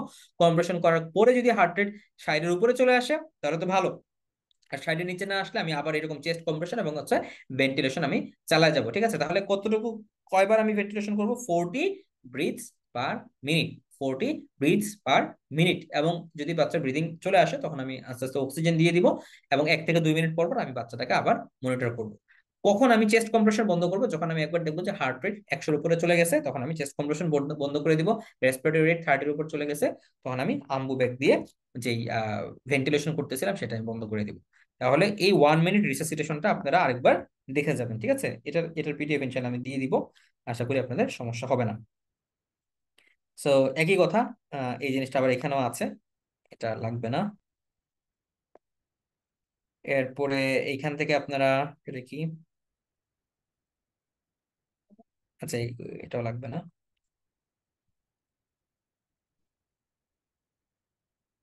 ওকে, এটা একটু লাগবে, সেটা হচ্ছে যে তাহলে মোটামুটি ছোট বাচ্চা আসলো। আর একটু বড় বাচ্চারা উপজেলায় আরেকটা কারণে আসে, সেটা হচ্ছে ব্রঙ্কিওলাইটিস নিয়ে আসে। হ্যাঁ, 2-2.5 বছরের বাচ্চা খুব কমনলি দেখবেন যে বাচ্চার ব্রঙ্কিওলাইটিস। তো ব্রঙ্কিওলাইটিস আমরা আসলে কিভাবে বুঝি, যে বাচ্চার হালকা কাশি থাকে, হুইজিং থাকে। আসলে এই বয়সের বাচ্চাদের তো অ্যাজমা তো কমন না, ঠিক আছে? তো বাচ্চার কাফ, রেসপিরেটরি ডিস্ট্রেস এবং হচ্ছে হুইজ, এইরকম একটা জিনিস, এর সাথে সাথে বাচ্চার সর্দি, হালকা জ্বর, তার মানে একটা ভাইরাল একটা এপিসোড চায়। এই ভাইরাল এপিসোডের পরে এইরকম ঘটনাগুলো নিয়ে আসে, cough, respiratory distress and wheeze. So এটা খুব কমনলি দেখেন, এই যে 2 বছরের যে ছোট বাচ্চা যারা আছে, 2 থেকে 6 মাস, এদের এদের ক্ষেত্রেই বেশি হয়। এবং এরা এত বেশি মেল ট্রিটেড হয়। উপজেলায় আসলে তো ধরেন আমাদের এখানে যারা আসতো, আমরা তার কোনো অ্যান্টিবায়োটিক দিতাম না। তারা যাইতো অনেক অন্যান্য লোকের কাছে, ফার্মাসিস্টের কাছে, ইভেন অনেক ডাক্তারের কাছেও যাইতো, এবং গেলে সেফট্রাইক্সন, কমনলি সেফট্রাইক্সন, এমিকাসিন, জেন্টামাইসিন, ইভেন মেরুপেনেম, এগুলো চলছে। আর এই বাচ্চাগুলো জানি ভাই কেমন, মানে অ্যান্টিবায়োটিক না পেলে মনে হয় এরা ভালো হয় না, এরকম একটা অবস্থা। মানে এদের এত এত অ্যান্টিবায়োটিক চলে, বাচ্চার বয়স 6 মাস, অ্যান্টিবায়োটিক খাচ্ছে 6-7টা, এরকম একটা অবস্থা, খুব খারাপ লাগতো দেখে। যাই হোক, এত কথা কেন বললাম, কারণ এই ব্রঙ্কিওলাইটিস এর পেছনে আসলে ব্যাকটেরিয়াল কোনো কজে দায়ী না, এটা মোস্ট কমনলি হচ্ছে ভাইরাল। সো রেসপিরেটরি সিনথেশিয়াল ভাইরাস দিয়ে হয়, ঠিক আছে? যে সমস্ত বাচ্চাদেরকে বুকের দুধ খাওয়ায় না, হ্যাঁ, বা একটা ওভারক্রাউডিং এরিয়াতে থাকে, বাচ্চার পুষ্টি ভালো না, তখন এদের এই জিনিসগুলো হয়। এবং সেম প্রবলেম গুলো কিন্তু নিয়ে বাচ্চা আমাদের কাছে প্রচুর আসে। হ্যাঁ, তাহলে দেখবেন যে বাচ্চার সাডেন অনসেট কফ, এরপর রেসপিরেটরি ডিস্ট্রেস, হুইজিং, এটাই হচ্ছে ব্রঙ্কিওলাইটিসের ফিচার। এবং আপনি দেখবেন যে বাচ্চার চেস্টটা ইনড্রিং হয়ে যাচ্ছে, হ্যাঁ, শ্বাস নেওয়ার সময় বুকের ছাকনা ভিতরের দিকে ঢুকে যাচ্ছে, বাচ্চা প্রচন্ড ফাস্ট ব্রিদিং করছে, এবং হেড নোডিং হচ্ছে। বাচ্চাদের যদি কখনো হেড নোডিং হয়, মাথা যদি এরকম এরকম করতে থাকে, তার মানে আপনি বুঝবেন যে বাচ্চার অক্সিজেনের ঘাটতি আছে। তাহলে এইখানে আমাদেরকে চিকিৎসাটা কি, চিকিৎসাটা হচ্ছে মাইল্ড কেসে আমাকে কি করতে হবে, হসপিটালাইজেশন করা লাগবে না। ওই যে যদি ডেঞ্জার সাইন গুলো না থাকে, বাড়ি পাঠিয়ে দিবেন, বাড়ি পাঠিয়ে বাচ্চাকে বলবেন যে নাকটা পরিষ্কার করতে একটা নর্সল মানে নর্মাল স্যালাইন ড্রপ দিয়ে দিবেন। এরপর হচ্ছে আপনি বাচ্চাকে একটু স্পঞ্জিং করে দিবেন যদি জ্বর থাকে, এই জিনিসগুলো দিয়ে ম্যানেজ করবেন। আর যদি সিভিয়ার কেস হয়, মূলত আমাদের কাছে যারা আসবে তারা সিভিয়ার কেসে আসবে, তখন আমি বাচ্চাকে হসপিটালাইজেশন করে অক্সিজেন দিব 4 to 6 লিটার। কি দিয়ে দিব, নেজাল ক্যানোলা দিয়ে, অথবা হেড বক্সে, ছোট বাচ্চা হলে হেড বক্স দিয়ে আমরা দিব, অথবা ফেস মাস্ক দিয়ে দিব। হ্যাঁ, বাচ্চাদের নেজাল ক্যানোলা আসলে দেওয়াটা একটু কঠিন, তো ফেস মাস্ক অথবা হচ্ছে হেড। আচ্ছা, এরপরে আমরা কি করব, পেশেন্টকে নেবুলাইজ করব। কি দিয়ে নেবুলাইজ করব, hypertonic saline, that is 3% sodium chloride. এই কথাটা পরীক্ষাতে বলবেন, কারণ এটা খুব কমনলি মেল প্রেক্সিস হয়, 3% সোডিয়াম ক্লোরাইড দিয়ে দিবেন। খুব কমনলি যেটা দেওয়া হয় সেটা হচ্ছে উইন্ডেল প্লাস। উইন্ডেল প্লাসে কি আছে, সালবুটামল প্লাস হচ্ছে ইপ্রাটোপিয়াম ব্রোমাইড। কিন্তু স্যারের বইয়ে দেখেন লেখা আছে ipratropium bromide are not recommended, ঠিক আছে? তাহলে উইন্ডেল প্লাস কিন্তু আসলে এখানে ইন্ডিকেটেড না। ওকে, এখানে আপনি শুধু উইন্ডেল দিলে সবচেয়ে বেশি ভালো। কিন্তু সমস্যা হচ্ছে বাজারে এখন উইন্ডেল পাওয়াই যায় না। সালবুটামল আসলে 10টা ফার্মেসি, মানে আমার মনে 10টা না 50টা ফার্মেসি ঘুরলে মনে হয় একটাতে পাওয়া যাওয়ার সম্ভাবনা আছে এরকম। সালবুটামল আসলে পাওয়াই যায় না, সব জায়গায় সালবুটামল, ইপ্রাটোপিয়াম ব্রোমাইড। যাই হোক, সো এটা কিন্তু ব্রঙ্কিওলাইটিস ইপ্রাটোপিয়াম ব্রোমাইডের মানে রোল নাই। মূলত আমরা কি দিব এখানে, সাপোর্টিভ ম্যানেজমেন্ট আর হচ্ছে সালবুটামল, আর 3% সোডিয়াম ক্লোরাইড তথা হাইপারটোনিক স্যালাইন দিয়ে আমরা ইয়া করবো, ঠিক আছে? এই হচ্ছে আমার ব্রঙ্কিওলাইটিসের ম্যানেজমেন্ট। ব্রঙ্কিওলাইটিসের ম্যানেজমেন্টের পরে আপনার উপজেলায় আরেকটা যে বাচ্চাগুলো আসতে পারে সেটা হচ্ছে মেল নিউট্রিশনের বাচ্চা। তাহলে এই মেল নিউট্রিশন, সিভিয়ার রিকট মেল নিউট্রিশনের বাচ্চাদের এই ম্যানেজমেন্ট আপনাদেরকে মনে রাখতে হবে যে কি, সেটা হচ্ছে সিভিয়ার রিকট মেল নিউট্রিশনের ক্রাইটেরিয়াটা কি। ক্রাইটেরিয়া হচ্ছে দেখেন, বাচ্চা যদি ওয়েট ফর হাইট অথবা ওয়েট ফর লেংথ যদি জেড স্কোরটা লেস দেন 3 হয়, মানে লেস দেন -3 হয়, তখন আমরা এটাকে সিভিয়ার অ্যাকুট মেলনিউট্রিশন বলবো। অথবা আমরা কমনলি উপজেলা পর্যায়ে যেটা করা হয় সেটা হচ্ছে বাচ্চাদের মিড আপার আর্ম সার্কামফারেন্স মাপা হয় মুয়াক টেপ দিয়ে। এর যদি 115 মিলিমিটার কম হয় তাহলে এটাকে আমরা বলি স্যাম। ওকে, তাহলে বাচ্চার বয়স 6 মাসের বেশি, তাহলে আমরা এই মিড আপার আর্ম সার্কামফারেন্সটা দেখি। কিন্তু বাচ্চা যদি 6 মাসের কম হয় তখন তো এটা দেখা যায় না, তখন আমরা খালি চোখে দেখেই যদি মনে হয় ভিজিবল ওয়েস্টিং, ওইটাকে আমরা সেম হিসেবে চিন্তা করতে পারি। আরেকটা জিনিস আমরা দেখি দুইজনের ক্ষেত্রে বাইপেটাল ইডেমা আছে কিনা। তাহলে বাইপেটাল ইডেমা থাকলে সেম, মিড আপার আর্ম সার্কামফারেন্স যদি 115 মিলিমিটার কম হয় সেটা সেম, আর ছোট বাচ্চাদের ভিজিবল ওয়েস্টিং থাকলে সেম। আর ওয়েট ফর লেংথ 6 মাসের কম হলে ওয়েট ফর লেংথ, 6 মাসের উপরে হলে ওয়েট ফর লেংথ হতে পারে, বা যেহেতু বাচ্চা দাঁড়াইতে পারে সো ওয়েট ফর হাইটও হতে পারে। যদি লেস দেন 3 হয় সেটাকে আমরা বলি সিভিয়ার একুইট মেলনিউট্রিশন। এটার ক্রাইটেরিয়া এবং এটার ম্যানেজমেন্ট একটু দেখে নিতে পারেন পেডিয়াট্রিক্স থেকে। এর বেশি কিছু আর ইনশাআল্লাহ লাগবে না। এরপরে আর হয়তোবা একটা দুইটা টপিকই লাগবে, সেটা হচ্ছে একটা টপিক লাগলে সেটা হচ্ছে আপনার myocardial infarction. So myocardial infarction আমার কাছে মনে হয় যে এটা সবাই ফিফথ ইয়ার থেকে পড়ে, তো এটা সবাই সবকিছু পারে। এমআই এর উপজেলা পর্যায়ে আসলে ম্যানেজমেন্ট কি? উপজেলা পর্যায়ে এমআই আসলে আমরা খুবই কম ম্যানেজ করতে পারি, আসলে খুব বেশি কিছু করার থাকে না এইখানে। যে জিনিসগুলো জরুরি, যে এটা নিয়ে উপজেলা পর্যায়ে গ্যাঞ্জাম হয়, সেটা হচ্ছে এমআই পেশেন্ট গুলা সবসময় টিপিক্যালি চেস্ট পেইনের কমপ্লেন করে না। নর্মালি এমআই এর পেশেন্টের চেস্ট পেইনটা হবে সেন্ট্রাল এবং crushing, central crushing chest pain, তাই না? কিন্তু এই চেস্ট পেইন সেন্ট্রাল ক্রাশিং ছাড়াও এমআই হতে পারে। বিশেষ করে এপিগ্যাস্ট্রিক পেইন নিয়েও কিন্তু এমআই আসতে পারে। কোন এমআই এপিগ্যাস্ট্রিক পেইন নিয়ে আসে? ইনফিরিয়র এমআই, ঠিক আছে। ইনফিরিয়র এমআই এ এপিগ্যাস্ট্রিক পেইন থাকে। ইনফিরিয়র এমআই এ আরো কয়েকটা টিপিক্যাল বৈশিষ্ট্য আছে। ইনফিরিয়র এমআই এ হার্ট রেট কম থাকে, ঠিক আছে। ইনফিরিয়র এমআই কি থাকে? হার্ট রেট কম থাকে। ওকে, সো এবং হচ্ছে ইনফিরিয়র এমআই হার্ট রেট কম থাকে এবং খুব কমনলি ইনফিরিয়র এমআই এর সাথে কমপ্লিট হার্ট ব্লক থাকতে পারে। এই টাইপের পেশেন্ট গুলো আমরা মিস করি, হ্যাঁ, এপিগ্যাস্ট্রিক পেইন। ইভেন আমি নিজেও একটা পেশেন্টকে মিস করছি এরকম। কারণ মিস করার কারণ যেটা হচ্ছে যে আমার উপজেলায় যখন আমার একটা পেশেন্ট ছিল আর কি, পেশেন্ট আসছে যে বুকে জ্বলাপোড়া করে, টিপিক্যাল রোগী এসে আমার বলছে বুকে জ্বলাপোড়া করে, কোনো পেইন নাই তার। এবং উপজেলা পর্যায়ে মানুষজনের এই জ্বলাপোড়ার প্রবলেম আর গ্যাসের প্রবলেম এটা এত বেশি, কিছু বলার নাই। তো আমি ভাবছি মনে হয় ঠিক আছে এপিগাস্ট্রিক পেইন যেহেতু এটা এরকম, তবে আমার ডিডি ছিল যে হইতে পারে ওইটা। তো আমার রোগীরা বলছে ইসিজি করতে। ইসিজি তখন আমার হাসপাতালে নাই, হাসপাতালে ইসিজি মেশিন নষ্ট। সরকারি একটা জিনিস নষ্ট হলে ঠিক হতে অনেক দেরি লাগে। তো বলছি যে আপনি পাশের বাইরে থেকে একটা ইসিজি করেন। তো ঠিক আছে, আচ্ছা রুগী করবে। তো এরপর রুগী হেঁটে হেঁটে 3 তলায় গেল। আমাদের মেইল ওয়ার্ড হচ্ছে আর কি 3 তলায়। হেঁটে হেঁটে গেল কারণ কেন? কারণ হচ্ছে রুগী মোটামুটি স্টেবল ফিল করতেছে। 3 তলায় গেছে, গিয়ে একটু রুগী কথাবার্তা বলে বেড টেড নিচে নিয়ে শুইছে। 5 মিনিটের মতো শুইছে, ওমা, এর মাঝখানে হঠাৎ করে রুগীর গেস্পিং হচ্ছে এবং রুগী উইদিন 1 মিনিট রুগী মারা গেল। এরপরে তো রুগীর পার্টি একটু আমার সাথে ঝামেলা টামেলা করলো আর কি। তো এখন আসলে কিছু করার নাই, কারণ আসলে রুগীকে বুঝাইছি যতটুকু বোঝানো যায়। কিন্তু এইরকম রুগীগুলো আমরা কমনলি মিস করি। হ্যাঁ, আমাদের উপজেলায় এরকম 2-3টা ঘটনা ঘটছে যে পেশেন্ট এপিগ্যাস্ট্রিক পেইন নিয়ে আসছে, এবং আমার পেশেন্ট আমি এত শক হয়েছি যে রুগী বলছে আমার বুকে জ্বলে। কোন জায়গায় জ্বলে? এখানে জ্বলে। কিন্তু জ্বলাই যে তার আসলে ইনফিরিয়র এমআই ছিল এবং সেখান থেকে যে পেশেন্ট মারা গেল, এটা খুবই কষ্ট লাগছে আর কি আমার। যাই হোক, তাহলে উপজেলা পর্যায়ে এই পেশেন্ট গুলা সম্পর্কে মনে রাখতে হবে, এবং এটা যদি মেডিকেলের স্যার থাকেন তাহলে কিন্তু এটা প্রশ্ন করবে। আচ্ছা, তাহলে এমআই পেশেন্টদের ক্ষেত্রে এমআই আমরা ডায়াগনোসিস করি কিভাবে? দেখেন, এমআই ডায়াগনোসিস এমআই কিন্তু দুই রকম। একটা হচ্ছে কি এসটি এলিভেটেড এমআই, আর একটা হচ্ছে নন এসটি এলিভেটেড এমআই। তাহলে কমনলি আমরা যে ইসিজি করি, ইসিজি করে কি আমরা কনফিডেন্টলি এমআই কে এক্সক্লুড করতে পারি? না। কারণ আপনি নন এসটি এলিভেটেড এমআই কে তো আপনি ইসিজি করে এক্সক্লুড করার কোনো সুযোগ নাই। আপনি ইসিজি করে শুধুমাত্র বুঝতে পারবেন যে ফাইন পেশেন্টের হয়তো বা এসটি এলিভেটেড এমআই আছে, কিন্তু নন এসটি এলিভেটেড এমআই যে না, এটা বোঝার জন্য কি করতে হবে? এইটা বোঝার জন্য আমাদেরকে আসলে কি করতে হবে? ট্রপাই করতে হবে। তাহলে এই এমআই এর পুরো ঘটনাটা আমরা 3টা ভাগে ভাগ করতে পারি। যখন একটা পেশেন্ট চেস্ট পেইন নিয়ে আসে, এই চেস্ট পেইনটা হতে পারে স্টেবল অ্যানজাইনা। তাহলে স্টেবল অ্যানজাইনা মানে কি? এই রুগীর একটু হাঁটাচলা করলে, একটু এক্সারশন করলে, এক্সারশনাল কিছু করলে তার চেস্ট পেইন হয়, রেস্ট নিলে ভালো হয়ে যায়, গ্লিসারিন টাইনাইটেড নিলে ভালো হয়ে যায়। This is stable angina.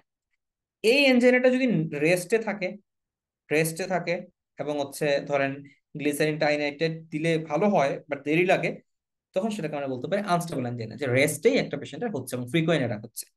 এবং এই ফ্রিকোয়েন্ট অ্যাটাকের সাথে এ, যদি আপনি দেখেন যে ট্রপাই বেশি, তখনই আপনি সেটাকে বলবেন এমআই। তাহলে একটা পেশেন্টের মায়োকার্ডিয়াল ইনফার্কশন নাকি আনস্টেবল এনজাইনা, এটা হিস্ট্রি শুনে বোঝা খুবই কঠিন। সচরাচর এমআই এর পেইন আরো বেশি থাকে, 30 মিনিট ক্রস করে যায়। আনস্টেবল এনজাইনার পেইন এর আগে ভালো হয়ে যায়। কিন্তু মূল পার্থক্য জায়গাটা হচ্ছে আনস্টেবল এনজাইনাতে ট্রোপোনিন আই রেজ থাকবে না, এমআই তে রেজ থাকবে। তো এই ট্রোপোনিন আই পরীক্ষাটাই আপনার করা যায় না উপজেলায়। আমার জানা মতে বাংলাদেশে হয়তো বা একটা দুটো উপজেলা বা খুব ভালো উপজেলা হলে করা যায়, বেশিরভাগ উপজেলা ট্রোপোনিন আই আপনি করতেই পারেন না। তাহলে আপনি এমআই ডায়াগনোসিস কিভাবে করবেন? তাহলে আমরা এমআই সাসপেক্ট করতে পারি, নট আমরা ডায়াগনোসিস করি, আমরা এমআই সাসপেক্ট করি। তাহলে যদি যেহেতু আপনি এমআই সাসপেক্ট করলেন, তাহলে সাসপেক্টেড কেসে তো আসলে আপনার ম্যানেজমেন্ট দেওয়ার খুব বেশি কিছু নাই। আপনি এমআই সাসপেক্ট করার পরে আমরা এমআই এর চিকিৎসা মূলত যেটা দিই মোনাস। হ্যাঁ, তাহলে মোনাসে আমরা কি কি দিই? মোনাসে আমরা হচ্ছে মরফিন তথা যে কোনো একটা পেইন কিলার আপনি দিবেন। উপজেলা পর্যায়ে তো আপনি মরফিন দিবেন না। আপনার প্যাথিডিনও আসলে উপজেলা পর্যায়ে থাকে না। আমরা যেটা করতাম উপজেলা পর্যায়ে হচ্ছে ট্রামাডল দিতাম। ট্রামাডলটা উপজেলা পর্যায়ে পাওয়া যায় অ্যানাডল বা এরকম নামে। তো আমরা বলবো যে স্যার আমরা পেইন কিলার দিব, হ্যাঁ, মরফিন অথবা পেথেডিন অথবা ট্রামাডল এরকম। ট্রামাডল শুরুতে বলবেন না, শুরুতে মরফিন বা পেথেডিনই বলবেন। কারণ যেই স্যাররা ভাইবা নেয় এই স্যাররা উপজেলা ছিল অনেক বছর আগে, তো সবসময় তারা 100% সঠিক ইনফরমেশন অত কিছু মনে থাকে না। প্লাস এত কিছু যে নাই এগুলো তারা প্র্যাকটিস না করতে করতে বলতে পারে না। হ্যালো, আসসালামু আলাইকুম। জি আম্মু। জি বলেন। আচ্ছা আচ্ছা। সো যেখানে ছিলাম, তাহলে মরফিন দিলেন। এটা 2 নম্বর হচ্ছে পেশেন্টকে ওতে হচ্ছে কি দিব? অক্সিজেন দিবেন, ঠিক আছে। সচরাচর অক্সিজেন দেওয়ার দরকার পড়ে না যদি বলা হয় যে স্যাচুরেশন 88 to 92, মানে 92% হয় বা 92%-এর নিচে যদি নেমে যায় স্যাচুরেশন, তখন আমরা হচ্ছে অক্সিজেন দিব, ঠিক আছে।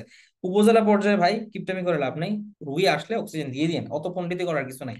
রুগী আপনারা বলবে যে কি ডাক্তার একটা অক্সিজেনও দেয় না এত রোগী, কারণ এই পেশেন্ট তো ব্রেথলেসনেস থাকে, ঠিক আছে। তো পেশেন্টকে এগুলোর পাশাপাশি পজিশনিং করতে হবে। পেশেন্টকে এগুলোর পাশাপাশি মোনাস দিবেন, প্রপটাপ পজিশন রাখবেন।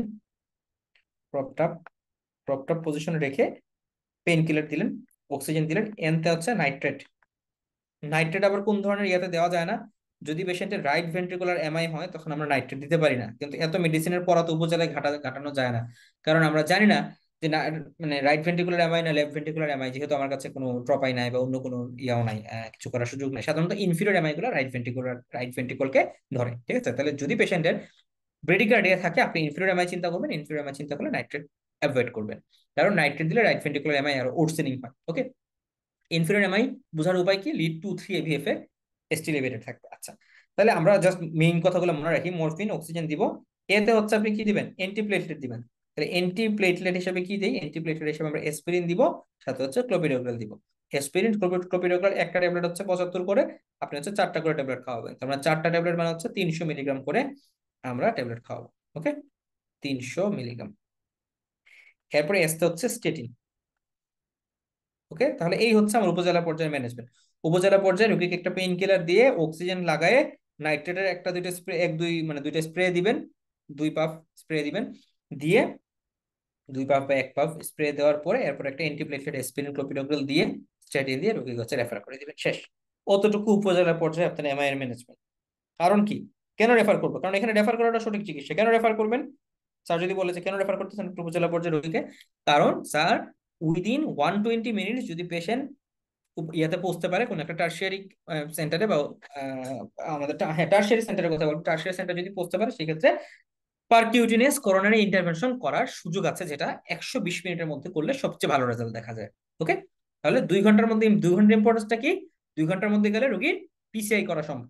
সো এই কারণে আমি রোগীকে রেফার করতেছি, আমার পিঠ বাঁচানোর জন্য না। ওকে, সো আপনি ভাইবাতে আপনার প্রোটোকল অনুযায়ী কথা বললেন। সো আমি পেশেন্ট ইনিশিয়াল ম্যানেজমেন্ট দিলাম, দিয়ে রোগীকে আমি অন্য টার্সিয়ারি সেন্টারে রেফার করছি যেখানে পেশেন্টের সিসিও সাপোর্ট আছে। এবং এখানে রেফার করার দুইটা কারণ, একটা হচ্ছে যদি পেশেন্টের এমআই হয় সেটা কনফার্ম হবে ট্রপোনিন আই করার মাধ্যমে। 2 নম্বর হচ্ছে পেশেন্ট যদি তার সত্যিকার অর্থে এমআই হয়ে থাকে তাহলে পারকিউটনেস করোনারি ইন্টারভেনশনের সুযোগ পাবে।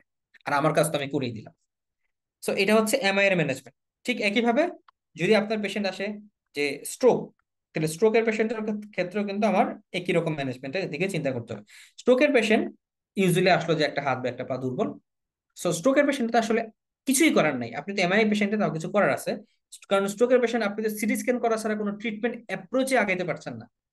তাহলে আমরা স্ট্রোকের পেশেন্টদের ক্ষেত্রে যদি সাসপেক্টেড হয়, আমার প্রথম প্রথম কাজই হচ্ছে রেফার করে দেওয়া, আর কিছুই করার নাই। আমরা এভাবে বলবো যে স্যার আমার উপজেলা যদি সিটি স্ক্যানের সুযোগ থাকে তাহলে আমি সিটি স্ক্যান করবো। কিন্তু যেহেতু সাধারণত আমাদের সরকারি হাসপাতালে তো সিটি স্ক্যানের কোনো অপশন নাই। আপনি উপজেলা পর্যায়ে ইসিজি করবেন, ইসিজির কথা না বললে স্যার ফেল দিবে, কারণ হচ্ছে উপজেলার হাসপাতালে আপনার ইসিজি থাকবে।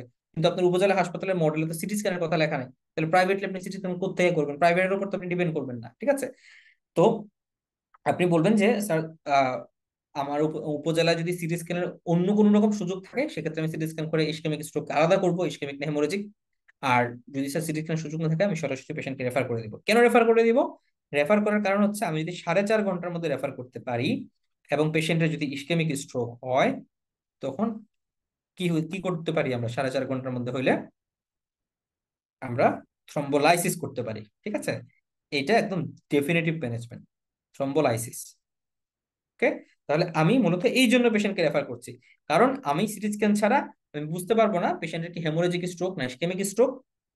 আমি স্ট্রোকের পেশেন্ট আসলে পেশেন্টকে অ্যাসেস করবো, এয়ারওয়ে ব্রিদিং সার্কুলেশন মেনটেন করবো, এয়ারওয়ে ব্রিদিং সার্কুলেশন মেনটেন করে পেশেন্টকে আমি রেফার করে দিব। ঠিক আছে, তাহলে রেফার করবো কিভাবে? এবিসি ম্যানেজমেন্ট দিয়ে। কারণ যে কোনো পেশেন্টকে এবিসি ম্যানেজমেন্ট না দেওয়া মানে তো অন্যায়, রোগী তো রাস্তায় মারা যাবে। তো এবিসি ম্যানেজমেন্ট দিয়ে আমি পেশেন্ট পার্টিকে বুঝাই রেফার করে দিব। এ হচ্ছে স্ট্রোকের ম্যানেজমেন্ট। এরপরে আসেন উপজেলা পর্যায়ে যদি সিওপিডি নিয়ে আসে। সিওপিডি মানে কি? Acute exacerbation COPD. আর এজমা হলে আমরা কি বলি? এজমা হলে আমরা বলি একিউট সিভিয়ার এজমা। তাহলে এজমা এবং সিওপিডি দুইটার ম্যানেজমেন্ট নিয়ারলি কাছাকাছি।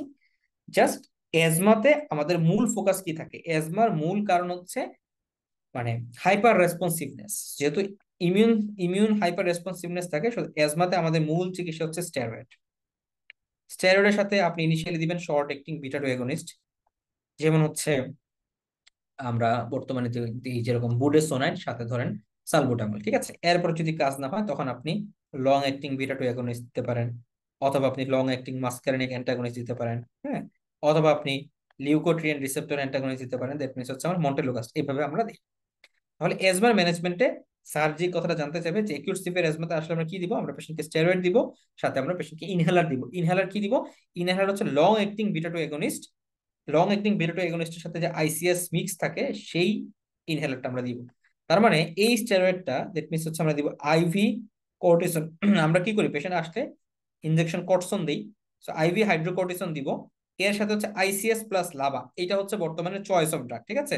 এটা একদম আপডেটেড যেটা, সেটা হচ্ছে সবাই বলে যে আইসিএস প্লাস লাভা দিয়ে আপনি ইনিশিয়ালি শুরু করবেন, ঠিক আছে?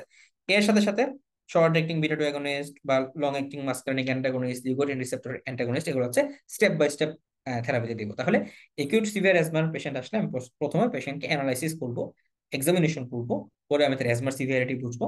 যদি অ্যাজমা সিভিয়ার অ্যাজমা হয় তাহলে আমি ইনজেক্টেবল স্টেরয়েড দিব, সাথে ওরাল আইসিএস এবং মানে ইনহেলড কর্টিকোস্টেরয়েড এবং লং অ্যাক্টিং বিটা টু অ্যাগনিস্টের কম্বিনেশন দিব। এর সাথে প্রয়োজনে লং অ্যাক্টিং মাস্কারিনিক অ্যান্টাগনিস্ট অথবা লিউকোট্রিয়েন রিসেপ্টর অ্যান্টাগনিস্ট, এগুলো আমরা দিব। এটা হচ্ছে একিউট সিভিয়ার অ্যাজমা। উপজেলা পর্যায়ে এর বেশি আপনাকে কিছু জিজ্ঞেস করবে না, কারণ অতটুকু দেওয়া মানে অনেক কিছু। Acute exacerbation of COPD. Acute exacerbation of COPD তেও আমার কাজ হচ্ছে কি করা? এক নাম্বার কাজ হচ্ছে নেবুলাইজেশন করা, ঠিক আছে? তাহলে এই নেবুলাইজেশন কি করতে পারি? নেবুলাইজেশন হচ্ছে উইন্ডেল প্লাস। উইন্ডেল প্লাসে কি থাকে? Short acting beta two agonist plus হচ্ছে ইপ্রাটোপিয়াম ব্রোমাইড, মানে হচ্ছে long acting muscarinic antagonist.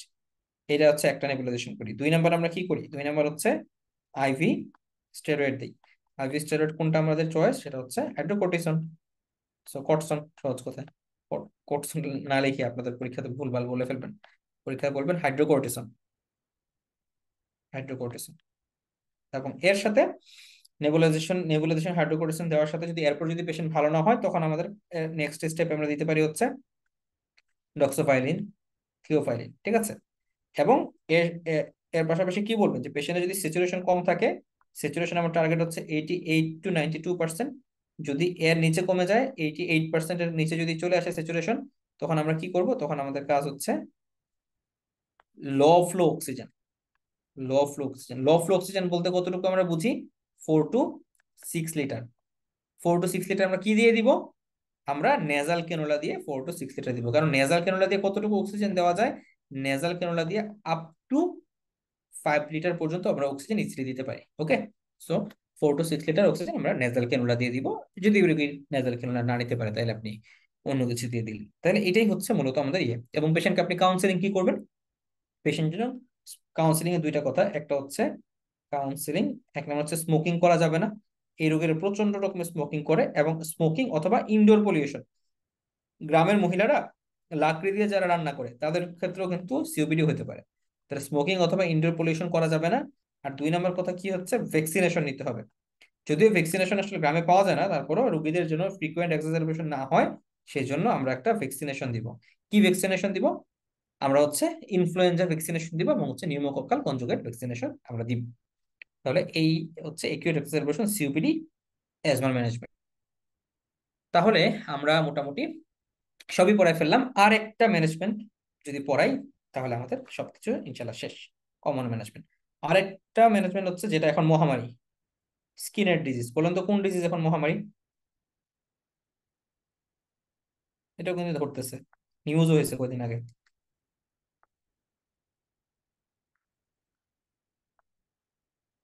Scabies. ওকে, স্কেবিস নিয়ে জানতে হবে।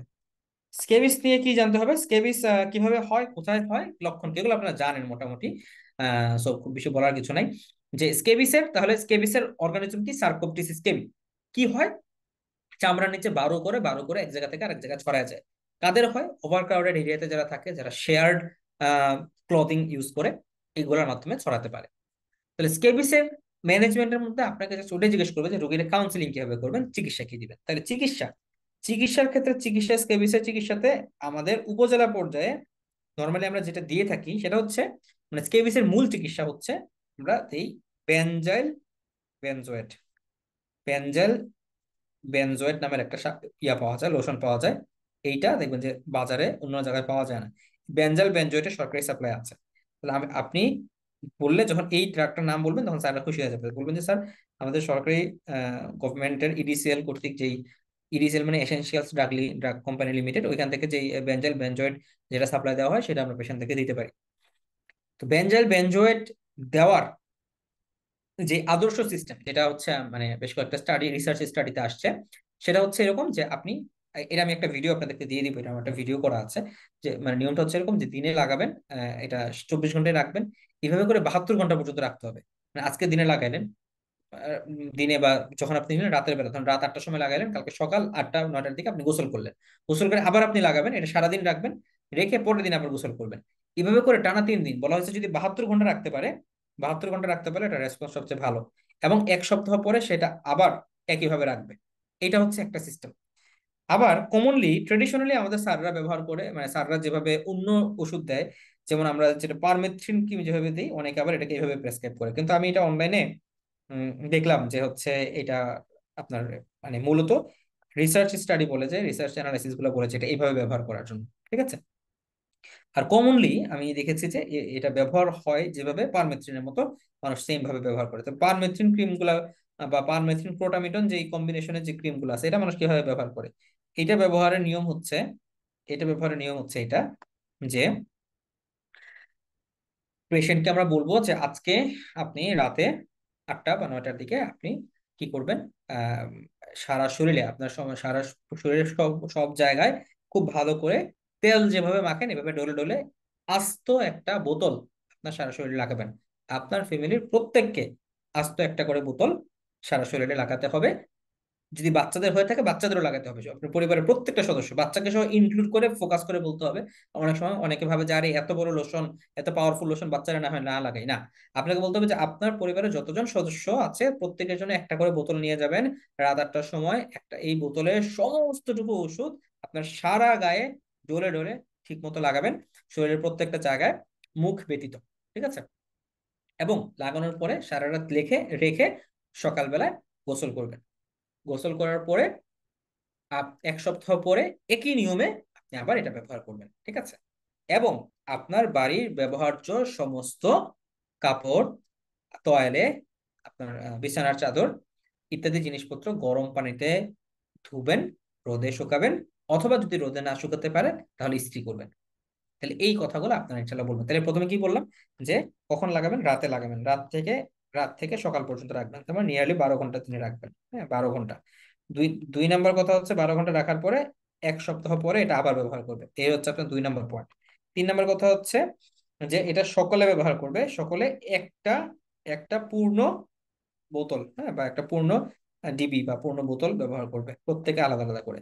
3 নাম্বার কথা হচ্ছে যত ব্যবহার্য জিনিসপত্র আছে সেই জিনিসগুলা কি করবে, গরম পানিতে ধুয়ে রোদে শুকাবে।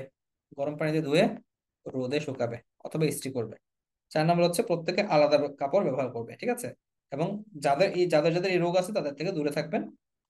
প্রত্যেকে আলাদা কাপড় ব্যবহার করবেন এবং মানে পরবর্তীতে যেন এই রোগটা না হয় সেক্ষেত্রে এরকম রোগ যাদের থাকে তাদের সংস্পর্শে থাকা অথবা তাদের ব্যবহার্য জিনিসপত্র ব্যবহার করা থেকে বিরত থাকবেন। এটা হচ্ছে পারমেথ্রিন প্লাস ক্লোটামিটন, যেটা লোরিক্স প্লাসের ইউজ। হ্যাঁ, এইটা আমরা এইভাবে ব্যবহার করি। অনেকে যেটা করে যে বেঞ্জেল বেঞ্জয়েডটাও এই সিস্টেমে দেয়, বাট বেঞ্জেল বেঞ্জয়েডের আদর্শ সিস্টেম হচ্ছে এটা।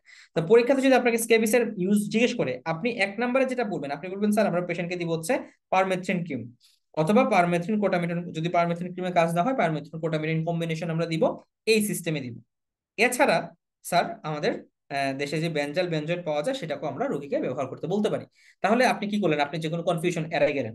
স্যার আপনাকে বেঞ্জাল বেঞ্জয়েড যদি স্যার যদি আলাদা করে বলে আচ্ছা বেঞ্জাল বেঞ্জয়েড কি তুমি পারমেথ্রিনের মতো করে দিবে কিনা, তাহলে আপনি এই অ্যান্সারটা বলবেন। ঠিক আছে, আমার অ্যান্সারটা যৌক্তিক, এর পক্ষে ইয়ে আছে, রিসার্চ আছে, আমি কোনো রিসার্চ করা ছাড়া কিছু কথা বলছি না। তারপর যেহেতু যদি অনেক কেউ না জানে, ধর মেডিসিনের বা অন্য কোনো একজন ব্রাঞ্চের টিচার জিজ্ঞেস করলো, তো সেক্ষেত্রে উনি এটা আপডেটেড এটা না জানতে পারে। সো এটা হচ্ছে বেঞ্জাল বেঞ্জয়েড। আচ্ছা, ওরাল কিছু দেওয়া যায়? অ্যান্সার হচ্ছে ইয়েস, ওরাল দেওয়া যায়। ওরাল কি দেওয়া যায়? ওরাল হচ্ছে আমরা আইভার মেকটিন দিতে পারি, ঠিক আছে। সো আইভার মেকটিন আমরা দিতে পারি। আইভার মেকটিন দিলে মোটামুটি এটা সিঙ্গেল ডোজ দিলেই হয়। তবে প্র্যাকটিক্যালি দেখা গেছে সিঙ্গেল ডোজ দিলে আসলে কাজ হয় না, এটা 1 সপ্তাহ পর পর রিপিট করার আগে আর কি। যাই হোক, সো ওরালে আমরা আইভার মেকটিন দিলে এটা কাজ হয়। আইভার মেকটিন প্রেগনেন্টদেরকে দেওয়া যাবে না। আর পারমেথ্রিন কোটামিটন বেঞ্জাল বেঞ্জয়েড এগুলো ছাড়া মোনোসালফিরাম একটা আছে, এটাও চাইলে দেওয়া যায়। যদি আপনাকে জিজ্ঞেস করে স্কিনের যদি সার হয় তাহলে বলবেন যে মোনোসালফিরাম, এটাও আমরা স্কেবিসের ক্ষেত্রে দিতে পারি। ঠিক আছে, তাহলে স্কেবিসের ক্ষেত্রে সবচেয়ে ইম্পর্টেন্ট যে অংশটা সেটা হচ্ছে রোগীকে কাউন্সিলিং করা। রোগী কাউন্সিলিং এর অভাবেই একই ওষুধ বারবার নেয় কিন্তু কোনোটাই তার কাজ হয় না। ঠিক আছে, তাহলে স্কেবিসের এই কথা আমরা মনে রাখবো। আর এরপরে আরেকটা খুবই কম ডিজিজ যেটা স্কিনের, সেটা হচ্ছে টিনিয়াসিস। ঠিক আছে, টিনিয়াসিসের ক্ষেত্রে আমাদের ম্যানেজমেন্ট কি হবে? টিনিয়াসিসের ক্ষেত্রে আমরা অবশ্যই কি দিব? অ্যান্টি ফাঙ্গাল দিব। অ্যান্টি ফাঙ্গাল খুব কমনলি যেটা ভালো কাজ করে সেটা হচ্ছে ইট্রাকোনাজল। হ্যাঁ, ইট্রাকোনাজল সবচেয়ে ভালো কাজ করে। এছাড়া কাজ করে হচ্ছে ফ্লুকোনাজল অথবা অন্য যে কোনো অ্যান্টি ফাঙ্গাল, ফ্লুকোনাজল অথবা টার্বিনাফিন। ইট্রাকোনাজলটা 1 নম্বরে বলবেন, টার্বিনাফিন। রিসেন্টলি দেখা গেছে যে ইট্রাকোনাজলের রেজাল্ট সবচেয়ে বেশি ভালো। এবং আমাদের সরকারি সাপ্লাই হিসেবে আমাদের ফ্লুকোনাজল সাপ্লাই থাকে, অনেক সময় ইভেন ইট্রাকোনাজল সাপ্লাই থাকে। ঠিক আছে, আর একটা ক্রিম আছে গ্রাম দেশে মানে উপজেলা পর্যায়ে যেটা দেয়, সেই ক্রিমটার নাম হচ্ছে হুইট ফিল্ড। ঠিক আছে, হুইট ফিল্ড এই ক্রিমটা, এই যে হুইট ফিল্ড ক্রিমটা, এটার মধ্যে আহ যে সাবস্টেন্স গুলো আছে এই সাবস্টেন্স গুলো দুইটাতেই কাজ করে। হুইটফিল্ড ক্রিম যেটা আছে সেটা আপনার টিনিয়াতেও দেওয়া যায়, আবার হচ্ছে এটা এক্সিমাতেও দেওয়া যায়। হ্যাঁ, এইটার মধ্যে আছে হচ্ছে আপনার সেলিসাইলিক অ্যাসিড আর একটা যেন কি, হুইটফিল্ড আপনারা এই টিমসে সার্চ করলেই পাবেন, টিমসে মনে হয় আছে।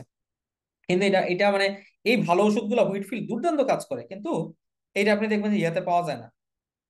এই যে হ্যাঁ, হুইটফিল্ডে আছে হচ্ছে বেনজোইক অ্যাসিড এবং স্যালিসাইলিক অ্যাসিড। বেনজোইক অ্যাসিডটা টিনিয়াসিসও কাজ করে, কিন্তু এগুলো আপনি বাজারে কিনতে পারবেন না কেন জানো? ভালো ওষুধ তো কম দামি, তো এই কারণে কেউ বেচে না। বেনজোইক অ্যাসিড আর হচ্ছে স্যালিসাইলিক অ্যাসিড। তো এই হুইটফিল্ড ক্রিমটা আমরা সরকারি সাপ্লাই পাই, আমরা এটাও চাইলে রুগীকে দিতে পারি। যে ধরেন আপনাকে বললো যে এরকম রুগী আপনার কোনো ওষুধ কিনতে পারবে না, শুধু সরকারি ওষুধই নিবে, বা রুগী ধরেন ভিক্ষা করে খায়, এই রুগীকে আপনি টিনিয়াসিসের কি ম্যানেজমেন্ট দিবেন? কারণ আসলে কি ম্যানেজমেন্ট দিবেন, সরকারি দেওয়া তো ছাড়া তো উপায় নেই। তখন আমরা এই হুইটফিল্ড ক্রিমটা দিতে পারি, টিনিয়াসিস এক্সিমা দুইটার ক্ষেত্রে কাজ করে। আর ওরালি দিলে আমরা ইট্রাকোনাজল ট্যাবলেট দিব 14 দিনের জন্য, অথবা ফ্লুকোনাজল দিব। এটা 14 দিন, ইনিশিয়ালি 14 দিন, পরবর্তীতে 4 থেকে 6 সপ্তাহ। মূল ডোজ হচ্ছে 4 থেকে 6 সপ্তাহ। এবং অ্যাকচুয়ালি এটা ভালো করা যায় যদি আমি আপনাকে জিপি কেন্দ্রিক পরামর্শ দিই, সেটা হচ্ছে এই টিনিয়াসিস ভালো করার জন্য রোগীদেরকে ওই যে লেশনটা এটা পুরোপুরি ভালো হওয়ার পরে আরো 2 সপ্তাহ পর্যন্ত দিতে হয়। তো আমি আমার পেশেন্টদের ক্ষেত্রে কি করি, 4 থেকে 6 সপ্তাহ লিখে দেই, বাট রোগীকে বলে দেই 6 সপ্তাহ যদি ভালো না হয় এটা পুরোপুরি ভালো হওয়া পর্যন্ত দিতেই থাকবেন।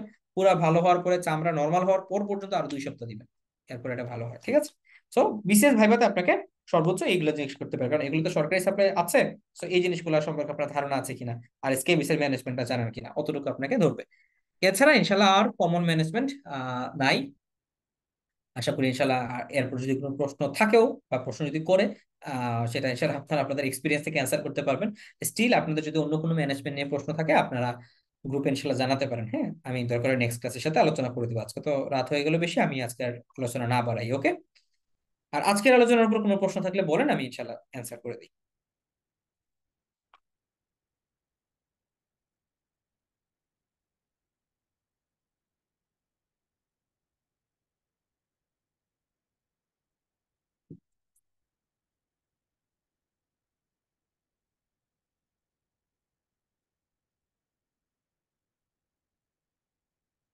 ঠিক আছে, তাহলে আজকে আমাদের আলোচনা অতটুকুই থাকুক। সবাই ভালো থাকেন, আল্লাহ তাআলা আপনাদেরকে উত্তম প্রতিদান দিন।